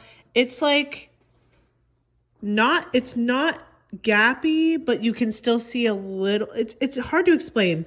The profile of these drills, they're just tall. They're just tall, and see how they're kind of rounded at the top? That's what I was talking about, but look how twinkly they are. They are very sparkly. I'm into it. I just think that because the background is very color block light color, it's just the name of the game. Like, I don't think this is a Fallon Gems problem necessarily, unless they change their drill shape. Because that's, oh, look, I placed one that has a little hole in it. I'll pull that one out and fix it later. But yeah, so it's looking really good. The colors are really vibrant. Again, the drill quality is good. Trash is minimal. Where's my little trash? Oh, that's all the trash from this session so far. And yeah, so Eric, why don't you show us what you were working on? So, finished product. This is where I'm at so far. Okay. So we've already got the axles and everything in. The steering is already sorted out. We've got the steering wheel on already, and then we've got the engine. That thing is so long. Yeah, which once the wheels are on, I don't know if you want to, the pistons will spin. Really cool. And to see how the wheels are spinning too. Yeah. That's cool. Oh wait, show that again. Yeah, the pistons. Yeah, you can see the pistons going. Look at It'll that. move faster That's so once cool. I have the wheels on. I can actually spin it faster, but no, there you go. Yeah. There you go. That's so cool. Yeah. So, yeah, it's gonna be pretty big. Yeah, we'll show them in the room where we're gonna hang it. Yeah. So let's go on our Lego tour. Eric, come with me. Sorry if my house is a mess. We literally cleaned up Christmas yesterday. So this is the first Lego I'll show you. This is my Lego roses. He got me these for Valentine's Day last year. Yep, so I built them and I actually keep them here year round because they look so pretty. Like here, let me back up so you can see. They just look cute, right? They're just like chilling. People think they're real sometimes and then they get up close and they're like, oh my gosh, that's Lego. But yeah, they're super, super pretty. And I want to get all of the Lego flowers bouquet ones because I just love them all and I think they're all super pretty. Oh yeah, we have to show them the Lego that's in the closet too. By the way, this is a Thomas Kinkade Sea of Tranquility. I was talking about this in a previous Whip and Chat, I believe. This is the painting that I said would be epic if Thomas Kinkade came to Diamond Art Club. If he did not just Disney stuff, but if he also did his other artworks. And this I got framed at Michael's. So see how Michael's does, you can get these made. I had them add this on there to the painting. But yeah, this is a painting from Thomas Kinkade and Eric and I got it on our honeymoon, but I got the frame and the matting done at Michael's and that little title of the artwork, but we bought this on our honeymoon cruise. Anyway, that's not Lego related, but I just thought I'd show it to you because I've mentioned it before. That's the first Lego we'll show you. I'm going to cut to the next Lego, which is on our piano. All right, there she is in all of her glory. Please ignore the fact that my little thing is not correct. It is not September 14th. We always forget to update that. But yep, this is the Lego Titanic. Again, over 9,000 pieces. It is humongous.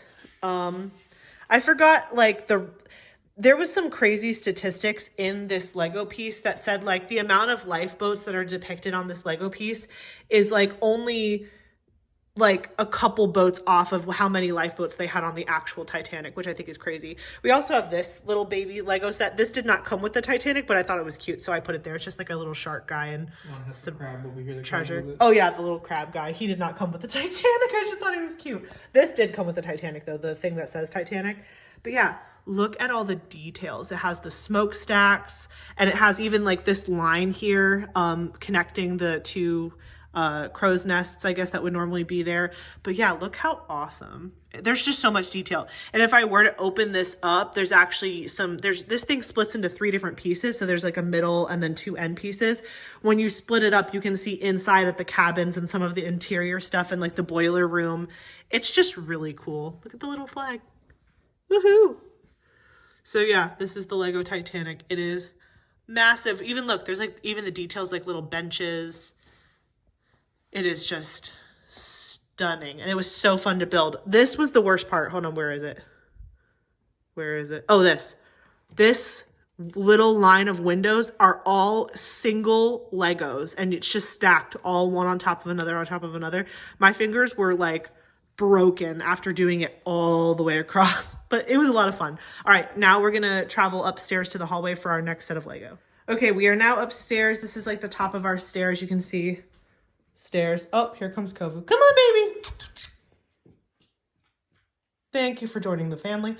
Okay, so this is some extra Lego. We have a couple little Harry Potter sets. I don't collect all of the Harry Potter Lego. There's a ton of Harry Potter Lego.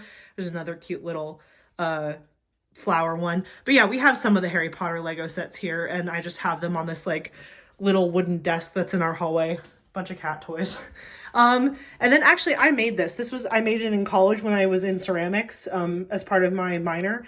And so I made that, and that's me and Eric. Okay, I'm going to now show you the Lego that is in our bedroom. So our bedroom is still a little chaotic because we're getting back from Christmas. As you can see, we've been doing laundry. But please explain the top of this bookshelf. So this is Yoda's Clone Wars Starfighter. This is the MIDI ships I was talking about before where they have the Tantive 4. This is Obi-Wan Starfighter. Up there is the Invisible Hand. The one next to it was an Imperial Starfighter. I can't remember the name of it. This is the Executor. This is the one I was talking about. Here, I'll take it down. Just be careful. Yeah. Where they had made a giant size of it, because this whole middle section actually is supposed to be a city.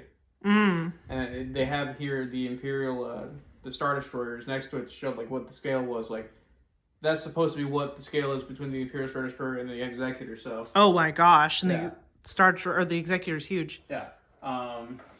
Then we have Slave One, which is Boba Fett's ship. We have the Millennium Falcon, and then this was a set that came out last year. This is Darth Maul's Starfighter from Episode 1, The Phantom Menace. Yeah, I built the Millennium Falcon because that's my favorite. That one's mine. I can claim some of the Star Wars, not all of them, but yeah, the Slave One is pretty cool too, though. Yeah. Do you have the big Slave One? No. That's another retired one that we want. That's another retired one. I also, the Yoda ship is mine. I built the Yoda ship. Yeah. And R2 sticking out the top, and Yoda, I think Yoda's in there. Yoda's inside of it, yeah. Can you see Yoda inside there? He's just hanging out. And then we get to my massive Brickhead collection. And this isn't even all of them. I have to keep building. I actually have a backstock to build. But let me get all up in there so you can see there's some Star Wars Brickheads in the back. Luke Skywalker, Lando, Leia, just so many. Look, there's Baby Yoda. There's Darth Vader. Just look, R2, and what are the little guys called? These guys? Ewoks. Then you've got Evie and or what is Eve. it? Eve and Wally. And then you've got Huey, Dewey, and Louie, Daisy and Donald. You've got Scrooge McDuck, Chinese New Year, Mickey. What's that guy's name? Cody. Captain Cody. That's another Star Wars one, like over there. You can't see my finger. In front of Luke. Yeah, it's in front of Luke. Then in the next row, you have like old school Mickey, or Oswald, right? That's Oswald. Oswald the Rabbit. Oswald. Then you've got Steamboat Willie. You've got Snow White, Tinkerbell, Merida from Brave, Moana, Stitch, Cruella, Maleficent, Lady Liberty. And then over here you have Goofy and Pluto, Buzz. Buzz is one of my favorites. He was a retired one that I picked up off of Amazon. I was really happy to get him. And then Jake Sully, is that his name? Yeah, Jake Sully as the Avatar. Both, as the Avatar and in his wheelchair, which I think is super cool how they did the wheelchair in Lego form. Let me just show you him really quick, because I think that's really cool. And it even rolls. I think that's super awesome. Then, what's his name? It's like Iron Spider? Is that right? That's the Iron Spider suit. Yeah. But it looks really cool. It's got like the claws in the back. Then you've got Baby Groot. And then you've got Wile E. Coyote and the Roadrunner. And then this is a really cool dragon. This was actually free for the Year of the Dragon Chinese New Year last year. Maybe they'll come out with a snake one this year. That would be really epic. Then in my next row, you've got all of my Lord of the Rings characters, which you guys have seen in that video where I unboxed the Lord of the Rings diamond paintings. But yeah, you've got all of the Lord of the Rings characters. I have more to build, but those are most of them. And then you've got Sonic and Tails and what's his name? Shadow and Knuckles. And then a bunch of Harry Potter characters, as you can see. You've got the Spice Girls. Come on, babe. We got the Spice Girls. All 5 of them. And then, yeah, Harry Potter's over here. And more Harry Potter. You've got Voldemort. I love... What's this one? Nagini. I always forget. Nagini is so cute. And I really like the hair on Bellatrix. Mad-Eye Moody. And then Tonks and other characters. Snape. You've got the baby triplets here. You got Harry, Ron, and Hermione. Then you have like an older version of Harry and Sirius Black. The Patronus is really cool. And the... what's his face? Dementor. The Dementor, but the Patronus is really pretty. I'm pretty sure the eyes glow. And then again, older version of, this is like Prisoner of Azkaban Hermione. Yeah. Because she's got the little necklace on. And then this is McGonagall. This is, what's her face? Professor Trelawney. Trelawney. And then a couple more Star Wars ones. I freaking love this one. I need to put them all together. That looks awesome. Then you have these couple up here too. Oh yeah, Lando, right? No, that's not Lando. Or no, that's what's his face? Captain Typho. Yeah. From Phantom Menace. And then I love Darth Maul. He looks so awesome. And look, his lightsaber is double-sided. You can see it's like the double-sided lightsaber. So yeah, I've built all of these Brickheadz, and I have a ton more to build. So this is definitely not all of them, but this is some of them. Also, this is Eric crying at the wedding when he saw me for the first time walking down the aisle. I just had to point it out. Look, they got the pictures, but they never got it on video. They did not get it on video, but they got, so I made him turn around and close his eyes. Also, he's not wearing his glasses, so he's like completely blind. And he's not wearing, you weren't even wearing contacts. No, because you didn't like how I looked in the contacts. I love glasses on him. I prefer it. But yeah, and that's him when he saw me. And then he cried like a little baby. Anyway, so then you have this little Jurassic set here. I built this one. Are you bringing over the other one? Yeah. Yeah, this is like a cute little one. And it has it when the guy got sprayed in the eyes by the dinosaur and then Dilophosaurus and then the wrong turn. You can also see all of our books are just haphazardly placed here as well. This is another one. This is it's like the footprint of the Tyrannosaurus Rex. They're actually coming out with another one where it's the Triceratops head, which I'll probably end up getting too. Cool. If I end up getting an office, I might take these with me. Yeah, you should. And then down here, these are all of my mini castles. I am obsessed with these mini castles. I will get every single one of them. I actually did buy, they had Agrabah on sale. This is Agrabah here. So I bought a second one, and this one I'm just keeping stored in the box, again, because it holds value. Again, please ignore my messy shelves. I'm so sorry. You've got Peter Pan, Wendy, and Tinkerbell flying over London, which is really cool with Big Ben. This is the Haunted Mansion. You have Agrabah. You have the Underwater Palace from Little Mermaid. Then you have the Disney Castle. This one is so stunning, and it has a mini Mickey on it. That is so, I love this castle so much. It just looks so good in a mini scale. These were super fun to build. Then you have Sleeping Beauty's castle, which is equally as gorgeous. I mean, just look at those together. Like if you're trying to get into Lego for the first time, I highly recommend buying one of these. They're like $30 to $40, and they're extremely fun to build. And then you have the Up House, which is so cute, and you even have all the balloons. The balloons were really fun to put together. And then if you look inside, you can see there's Doug and the little kid. I wish there was Kevin. There's no Kevin. And the old man is inside, but he's sitting in a chair inside. And then what are these, babe? So Lego City came out with space series. So this is like a space rover or a ship, and then the roving laboratory that came out with it. Mm-hmm. So that's all the Lego that's in our bedroom currently. Let me take you to the closet quickly. So it's not much, but I do have these flowers in here with like, this is like a little tower in my closet that just has like a bunch of travel stuff and like makeup or whatever. But I just thought these were really pretty in the closet. Again, they're completely fake. But they just look really pretty next to all my clothing. But yeah, we have like this little tower in the corner with these pretty flowers in it. So this is the only thing that's in the closet. Now we will take you to the office where you know and love, and we will show you all of his cars. Okay, take us into our home office. They're chasing us. Yeah, they're coming into the room. This is our home office. Again, it's small, but we love it. So again, here is my diamond painting table, as you know and love. I guess we'll just work around the room. So this is the window. Oh, that's just the sound of the blind going up because we opened the window. But this is some little minis that we have in the window, some Harry Potter ones. And then these are like Wonders of the World, which are really cool. And these are mini Ninjagos. I will never get the large Ninjagos, but the minis are super cute. And I actually have all four. I just haven't built the other ones yet. This is something you have already seen, but this is the office. I think this is so cool. It's like a diorama of the office. So it has every single character from the office. It's got all of the things that we know and love from the show. There's Pam, there's Jim, there's, what's his face spilling the chili? What's his name again? Kevin, yeah. And it's just got everybody in it. Look, there's Dwight. Oh, it's so good. This is like one of my favorite Legos that I've ever built. Look, it has, oh, I'm gonna sneeze. Oh, excuse me. It has Steve Carell in there, world's best boss. He's chilling in his little office. And yeah, that's there. Then as we move up, these are the shelves that you guys never get to see. Look at all that. Oh, excuse me again. So this is on top of my desk. So again, here's my desk set up, and then right above me are these big shelves. So we'll just start from over here. So this is R2-D2, and this is one of the ones that came out last Star Wars. Sorry for all the dust, just ignore that. That came out for last year, Star Wars in May. Then you've got Horizon Zero Dawn with Aloy up there. That's the game that Eric is currently playing. He's playing Forbidden West, which is the second one. But this was like one of the first Legos I bought, and I was obsessed with it. Then you've got Groot, and you've got the little mixtape there, and it has like these really cool plaques that come with some of these specialty ones that give you more information and specs about the kit.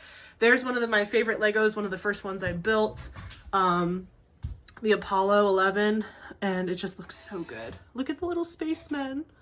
And you see Lunar Lander Apollo 11. So freaking cool. Then you have in the back, what's his name? Zurg. You have Zurg and Buzz just chilling. And then you also have this little spaceship that goes with the Mars rover. I can't remember. I keep thinking this is Perseverance. I'm pretty sure that's what it's called. It's the Mars rover. It's the Mars rover. I think its name is Perseverance. Then you have more space. This is the International Space Station in all of her glory. She looks absolutely stunning. I mean, you can see there's so much detail in the backs too, and like everything. There's even, look, there's a little mini space shuttle as well that I got to build, which was really cool. So International Space Station. This is a really cool art series. You can actually take these apart and display them all 4 separately, but I like them together like that. That's another Buzz Lightyear character that was in the movie. Then you come into our Mario land. So you've got the Super Nintendo. This is probably one of my favorite builds. This actually comes up and you can put the game, which I had this game. You can take this game and pop it in there, and it has the thing that goes up and down, and it stays. Isn't that so cool? It goes up and down like that. So this is like one of the most unique builds I've ever built. Of course, now it won't come up. Come back to me. There it goes. It came up slowly but surely. I'm also pressing it, looking at a camera, but there it goes. So that is a really cool build. You have the game. It looks like the old game where you had to like blow into this part to make it work. And then, yeah, this little piece comes up and down. So then this shuts. It has a controller that goes all the way to this. I got to build the controller that looks just like the original controller. I built this really cool plant guy. And then this is super cool. I'm not going to do it because I don't want to like knock everything over. But if you spin that wheel over there, this scene moves. So you can actually like move this scene side by side, and he'll jump over stuff. And look at the TV. The TV just looks so good. And like you can see the antenna. I built the entire TV, and this was all one set. So this, and the controller were one set, and then he was a separate set. Then we also have this. This is not officially Lego. I mean, it's officially Lego bricks, but who was the people that I bought that from? Bricker Builds. Bricker Builds. So basically they gave me the blueprints to build that with Lego, and I built one of the stars, which was really cool. Then over here you have the Hogwarts mini castle. This is about the extent of Hogwarts that you'll see me do. I'm obsessed with this scale of Lego. I love everything that's in this like mid scale, but look at all the detail. You see like the carriage flying from Goblet of Fire.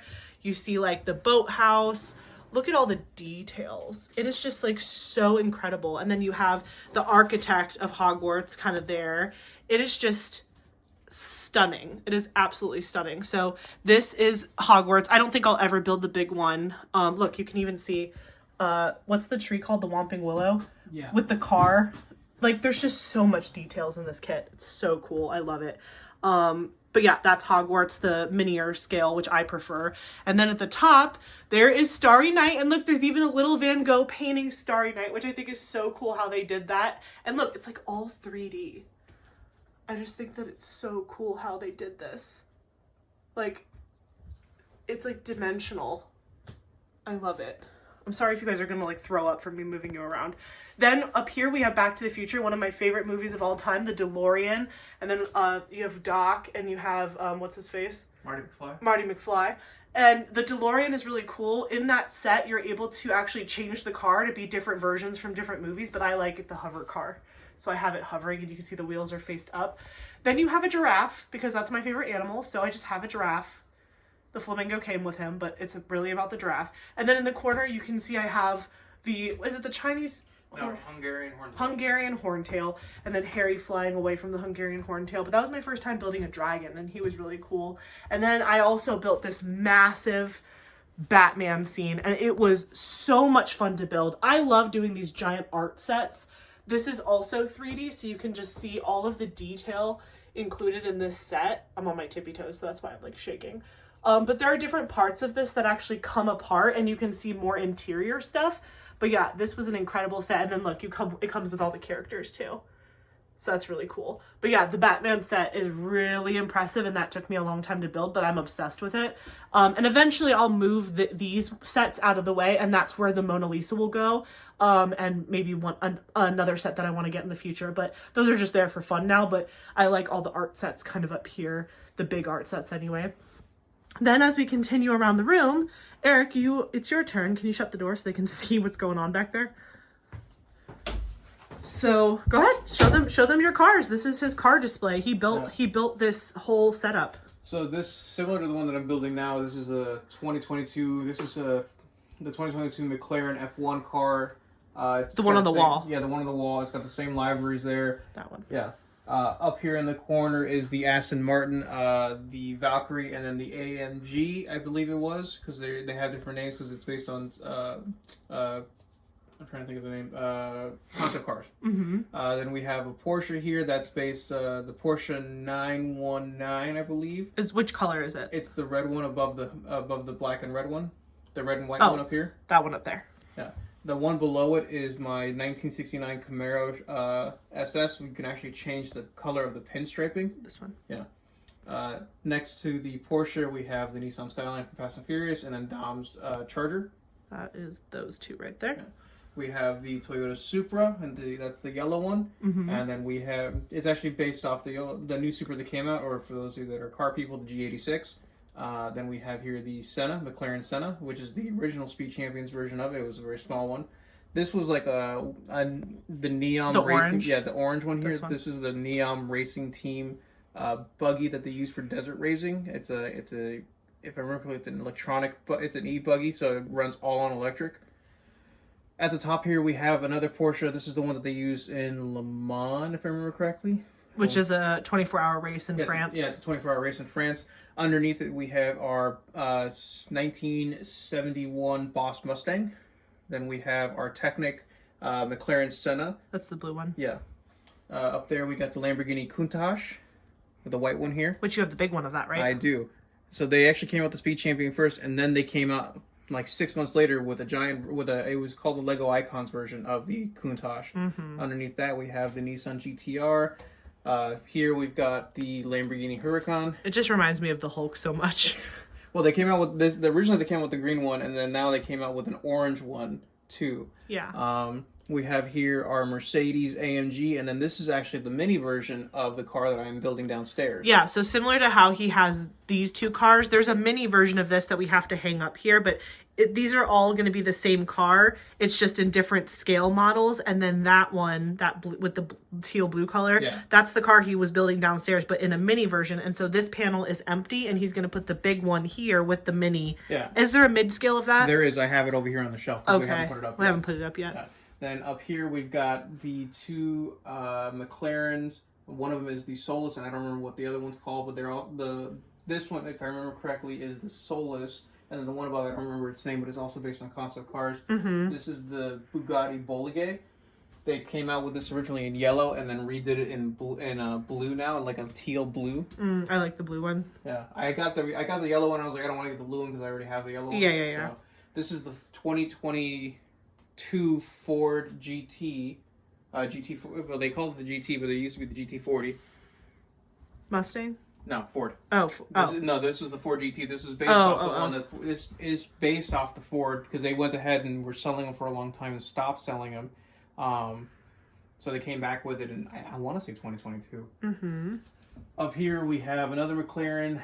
Oh, what is it called? It's on the back there. The Elvia. Mm-hmm. Then we have here the Pagani. I can't remember. The little gray one? Yeah, this little gray one is a Pagani. We have here James Bond's Aston Martin. I built that one. Yeah, Ashley. I also built the Skyline and Dom's little baby car. Yeah. We have here the Jeep Wrangler. Yeah. Which has suspension and all that. This is the Porsche 911 GT. No, is it RTR? If I remember correctly, this is the RTR. Mm-hmm. We've got here the Ferrari Champion, F8 Champion, I think it is. We have here our Lotus. This is the... I did the Lotus too. Yeah. This is the Ferrari. This is the one that they actually used in Le Mans many, many years ago, and I don't remember the name off the top of my head. Underneath it is the Koenigsegg, if I remember correctly. That's the name of the brand and the type of car. We have here the Ford Shelby GT500, and then this is just a little buggy car. Yeah, just like a little racy car. Yeah. And then this was what he was talking about before. What these are called, the Gunpla. Well, this is more of a model kit. But it's a Gundam kit. Yeah, this is a Gundam. This was actually a special edition of the Hy-Vee Gundam that we got when we went to New York. Yeah, we went to New York. Yeah.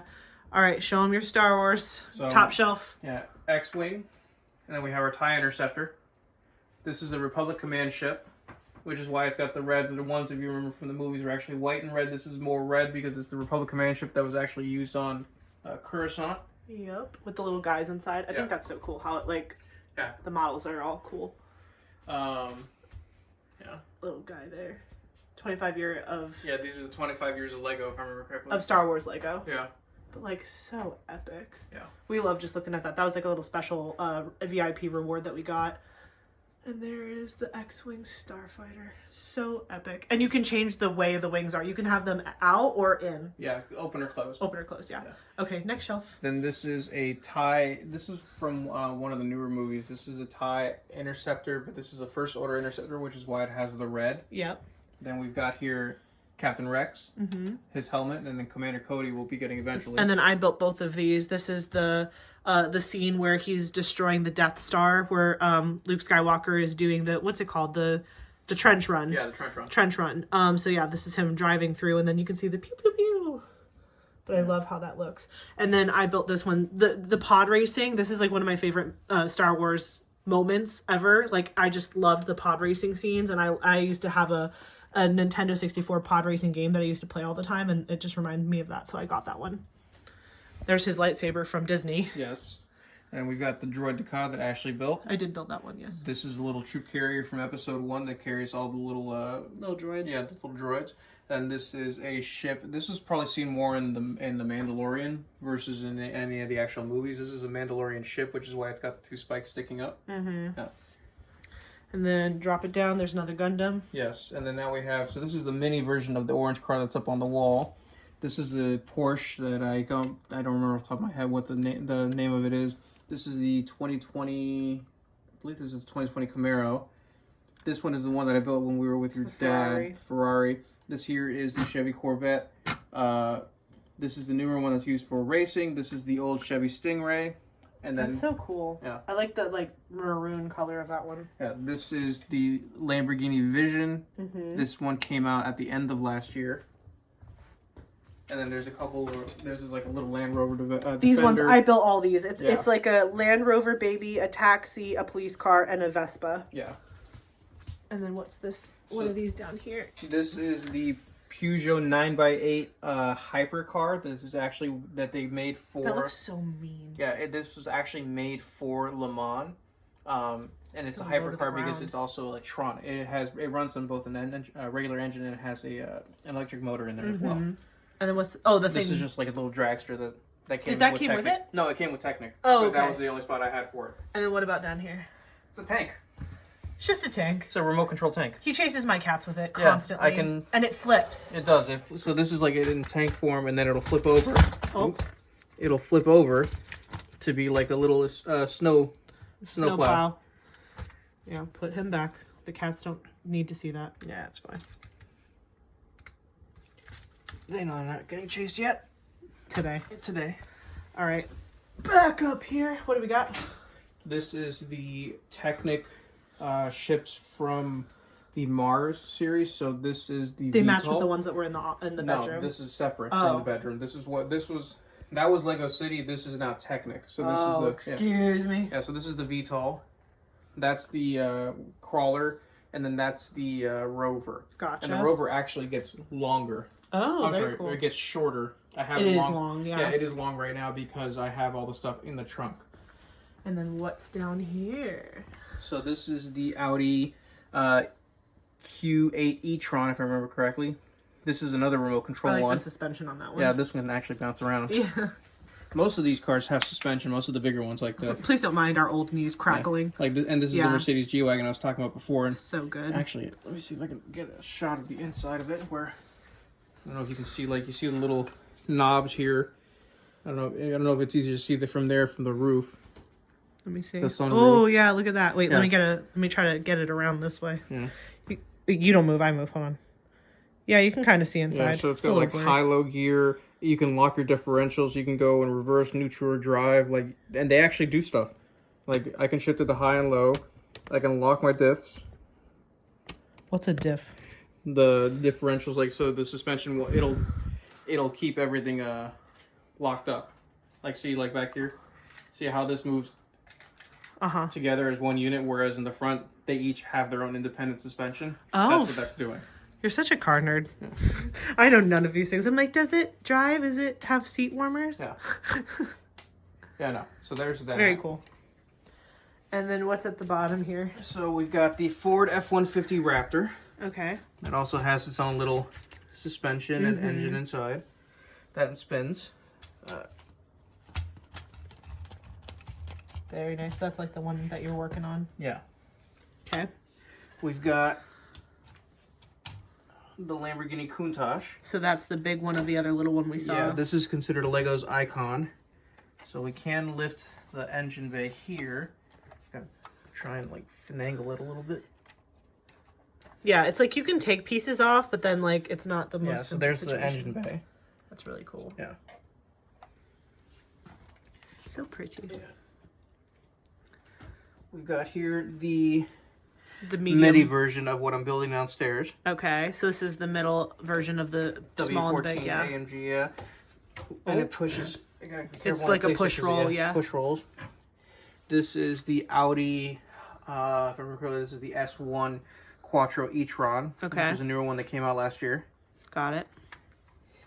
And then we've got here a duo set for the BMW. This is the BMW M4. And then this is the BMW hypercar that I don't remember what it's called. So what's the purpose of having the two different versions? One is just so they can showcase the library for both and show off that they have the two cars. Okay. But it came in a set. Oh, okay. Yeah, they came in a set. It was a twofer. Yeah. Similar with the Aston Martin up there and the McLaren. So yeah, that is all of Eric's car. So we built this together. He installed all of these, and then the way that we have these, they're actually movable. So we have little white bricks that are hot glued to the back, and so if he wanted to switch up the orientation or pull a car off and change out what car is up there, he can do that. And then these larger cars, you can actually see these are just hooked in by the tire. So he can actually take everything off of here and rearrange it however he wants on this pegboard, which is really unique. And we spent a lot of time building it. And then this is his desk. I think I've mentioned it before, but this is actually a countertop, and I stained it myself. And then we bought the IKEA Alex drawer unit and some legs, and we just screwed it in. So it's one unit. You can't take it apart anymore, but he is literally in the closet. Yeah. So we took the doors were already off this. No, they weren't. We took the doors. The doors were off. We took the doors off the closet, and we took the track out, and we just left it open, and that's his desk. And then that's all of his Lego right there. And then if you come over here to my side of the room, here, I'll let you hold the camera. So that way I can show off my situation. Again, you can see how small the office is. It's a lot of maneuvering. But I already showed you all this stuff. But then over here we have Princess Leia's Bouche helmet. So this is when she was pretending to be one of them and then found... In Jabba's palace. Yes. When she was going after Han Solo. Then you have the Mandalorian helmet. That was a really fun one to build. And then Darth Vader's helmet. So these are my helmets. And then that Captain Rex is Eric's helmet. Then you have one of my prized possessions. This is Barad-dûr. And then you have this little vignette scene, which I'm obsessed with. This is Frodo putting the ring back into the Mountain of Doom. And you have Sam and then Gollum about to grab Frodo. Really quickly, because I just want to show you how cool this Barad-dûr set is. You can see on here, you've got the Sauron. Witch King. And no, this is the Witch King, and then that's Sauron. No, this is the voice of Sauron. Or whatever. Where's the... Oh, I didn't get him. Yeah. I didn't get the Witch King. He was on the back of the... exclusive. Whatever. Yeah. But yeah, this thing is epic. Oh, also, the eye lights up. So that's pretty cool how you can light up the eye. There's like a button back here that you can light the eye up. But I want to show you... I don't move it a lot, so it's going to take a second to like get it to shift on itself. But basically, when you turn this thing around... There's a whole world back here. I don't know if you can get that in there and see that. So you can see down here, there's like there's just a bunch of different little scenes going on. It's just really cool how with Lego, those doors actually do open. You can spin this little wheel and the doors will open and shut in front. But yeah, there's a little guy suspended over some lava. Then you've got like a food hall. Meat's back on the menu, boys. And then a bunch of the little like orcs and all their helmets and bones and just all sorts of debauchery. Then this is really cool. This one, oh, I forgot what you have to pull for it to do it. But it's this. So you pull this, and then the crystal ball that what's his face has in the movie, and then you can see all of Sauron's plans. So that's really cool how that works out. Lego is so cool. Oh, and then that's Gollum's little cave with the fish, but Gollum's not there, but that's a cave with a fish. Oh, there's also a piece over here somewhere that pulls out. I don't know. Oops. I don't know which one it is, but there's like a little, oh, it's this. And then the spider is in there. And that's so cool. Lego's so cool how it like hides all these little things. Like you would never know with this thing turned around that all of this is in here. And then you have the tower. Sauron and his ring. Little office for Sauron. You know, he has to write letters and such to rule the world. And then this is really cool up here. And this rotates. And it's got like a little ladder and like books and shelves. And those are stickers, but they're still really cool. But this rotates. And then you go up, and then this is the button that lights up the back of the eye. And then that's the eye. Super cool. This was such a fun build, and I really want to get the other tower, so I have them matching, but it was a lot of black. So here, I'll give this back to you so I can turn this back around while I show you the rest. So yeah, it's got a flat back, which is kind of nice because I could push it back further if I wanted to, but I like it to be kind of close like that. And then I put these guys right here. Okay, then on the lower shelf here, this is the NASA Discovery Space Shuttle, and this is the Hubble telescope. Super cool. This one, with the Discovery, it actually opens up. So you can open it like this and get a kind of look inside. This arm also comes up, so it's meant for like placing the telescope. So this is like what they actually use to take the telescope out in space and put it in orbit, and then all the mechanics inside. But this closes back up really nicely. I love this thing. And then up here you have what you see in all of my videos. This is the Disney Castle. I am going to be extra and show you the back since I showed you the back of Barad-dûr. So I'm just moving all of my crazy accoutrements off of the shelf here so you can get a good look at it. I have so much stuff everywhere. Okay. So again, it's kind of set in its ways, so give me a second to get it moved. Oops. Took a tree out there. There goes Tiana. Sorry, Tiana. But that is the back. That is the back of the Disney Castle. So you want to put Tiana somewhere? Where do you want her to be? Doesn't it spin? It does spin, but here. Well, Eric's not good at playing Barbies. There we go. Yeah, so this normally Cinderella and the prince are here and this spins and they're dancing, but right now Tiana's dancing by herself, which is fine. This is like, look at all the cool scenes in here. There's like pictures of the princesses on the walls, and those are stickers. There's like the magic broom from like Fantasia with the fountain all up in there. Pocahontas. Excuse me. Sword in the Stone. You've got Lumiere hiding out over here. Some Mulan references here. And then the pumpkin from Cinderella. And then, well, that's a character just chilling out. But you can see that's Mrs. Potts and Chip. And this is like kind of Belle's castle. Kind of a note towards that. Be our guest. What else do we got up here? Oh, yep. This is like a little Aladdin area just to show off. And then you have the rose from Belle. And then Tangled. You can see the lantern painting she does. Looks really cool. And then you have Cinderella's bedroom. And you have the wheel where Sleeping Beauty pricked her finger. And then more, that's the glass slipper. And mirror, mirror on the wall, who's the fairest of them all? So yeah, and then there's Snow White just chilling up there at the top because she's the oldest broad on the bench. All right, let me turn this back around gently. So again, it's kind of cool that these are all flat backed. So it's like on the shelf, it looks like it's in the round, but it's actually not. But yeah, that is the Disney castle. So you see this in the back of all of my videos.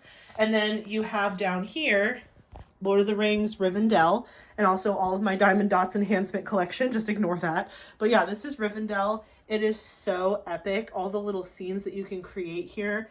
This is when they're deciding to build the Fellowship to put the ring back in Mount Doom. And so you have all the characters hanging out. It's just so beautiful. This was really fun to build too. This like gazebo. Look how fun. This roof was so much work. All that tiling was hand done individually one by one, but it came out super pretty.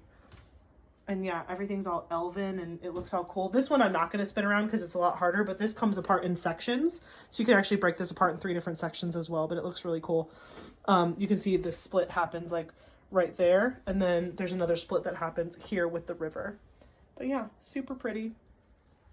And then down here we have Apollo 17, which is just like the lunar rover vehicle. These did not come together, but I thought it was cool that he was like floating and saying hi right next to the rover. And then over here, these are all the different accoutrements that came with Apollo 17. So you've got like different pieces of the equipment and you can read what it is there. Like that's the forward chassis. Then you've got the communications relay unit, which is really cool. And you can see it has like a little map on it to show you where you're going on the moon or wherever you're going. And then over here you have the aft pallet assembly. So that actually just sits on the back of this rover. So this rover actually can carry all of these things, but I liked them displayed separately. And then I built this little guy separately and I kept him there because I just thought he looked really cool. Did I cover everything? Oh no, how could I forget the goats, the screaming goats. So that is the Thor Viking ship. Is it a spaceship technically? No, they turned it into, it was a Viking ship that was a tour, and then they turned it into a ship that could go ahead and go into space. The goats powered the ship. Yeah, the goats pull it on the Rainbow Bridge. Yeah, and so you can't see it too well because it's super high up, but Thor is up there with what's her face? Yeah. Rachel? I don't know. No. Forget Elizabeth Swan. Whatever, she's up there. Thor and her are up there having a good time. And that is all of our Lego in our tiny little office and downstairs and in our house. And yeah, so that is everything. I am going to pause this really quick and then we'll do a wrap up. But this is the last time you'll see Eric. So say bye, Eric. Bye.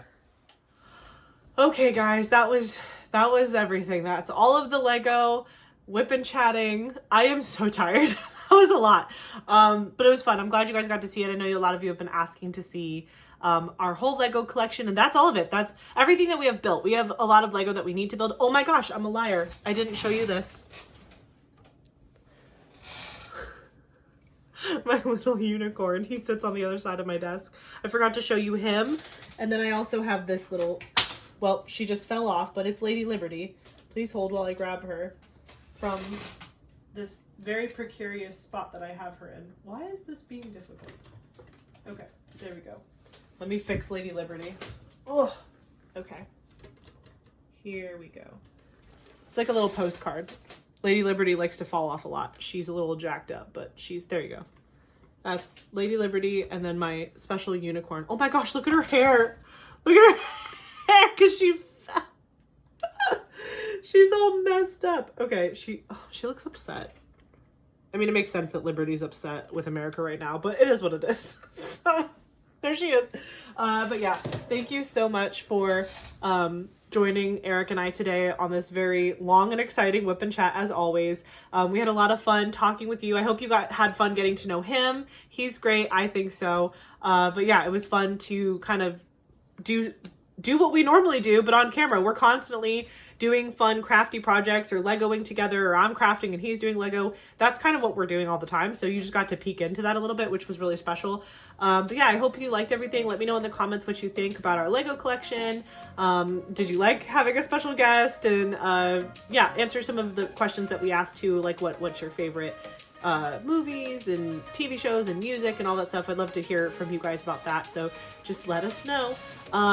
Yeah. Also, my brain is all foggy right now because I just bought flower delivery, and yeah, that just restocked, and my heart is pounding right now. So anyway, I'm gonna end this video. Thank you so much for watching. Please don't forget to like, comment, and subscribe. It means a lot to me when you do that, and I love chatting with you guys in the comment section. But until next time, bye for now.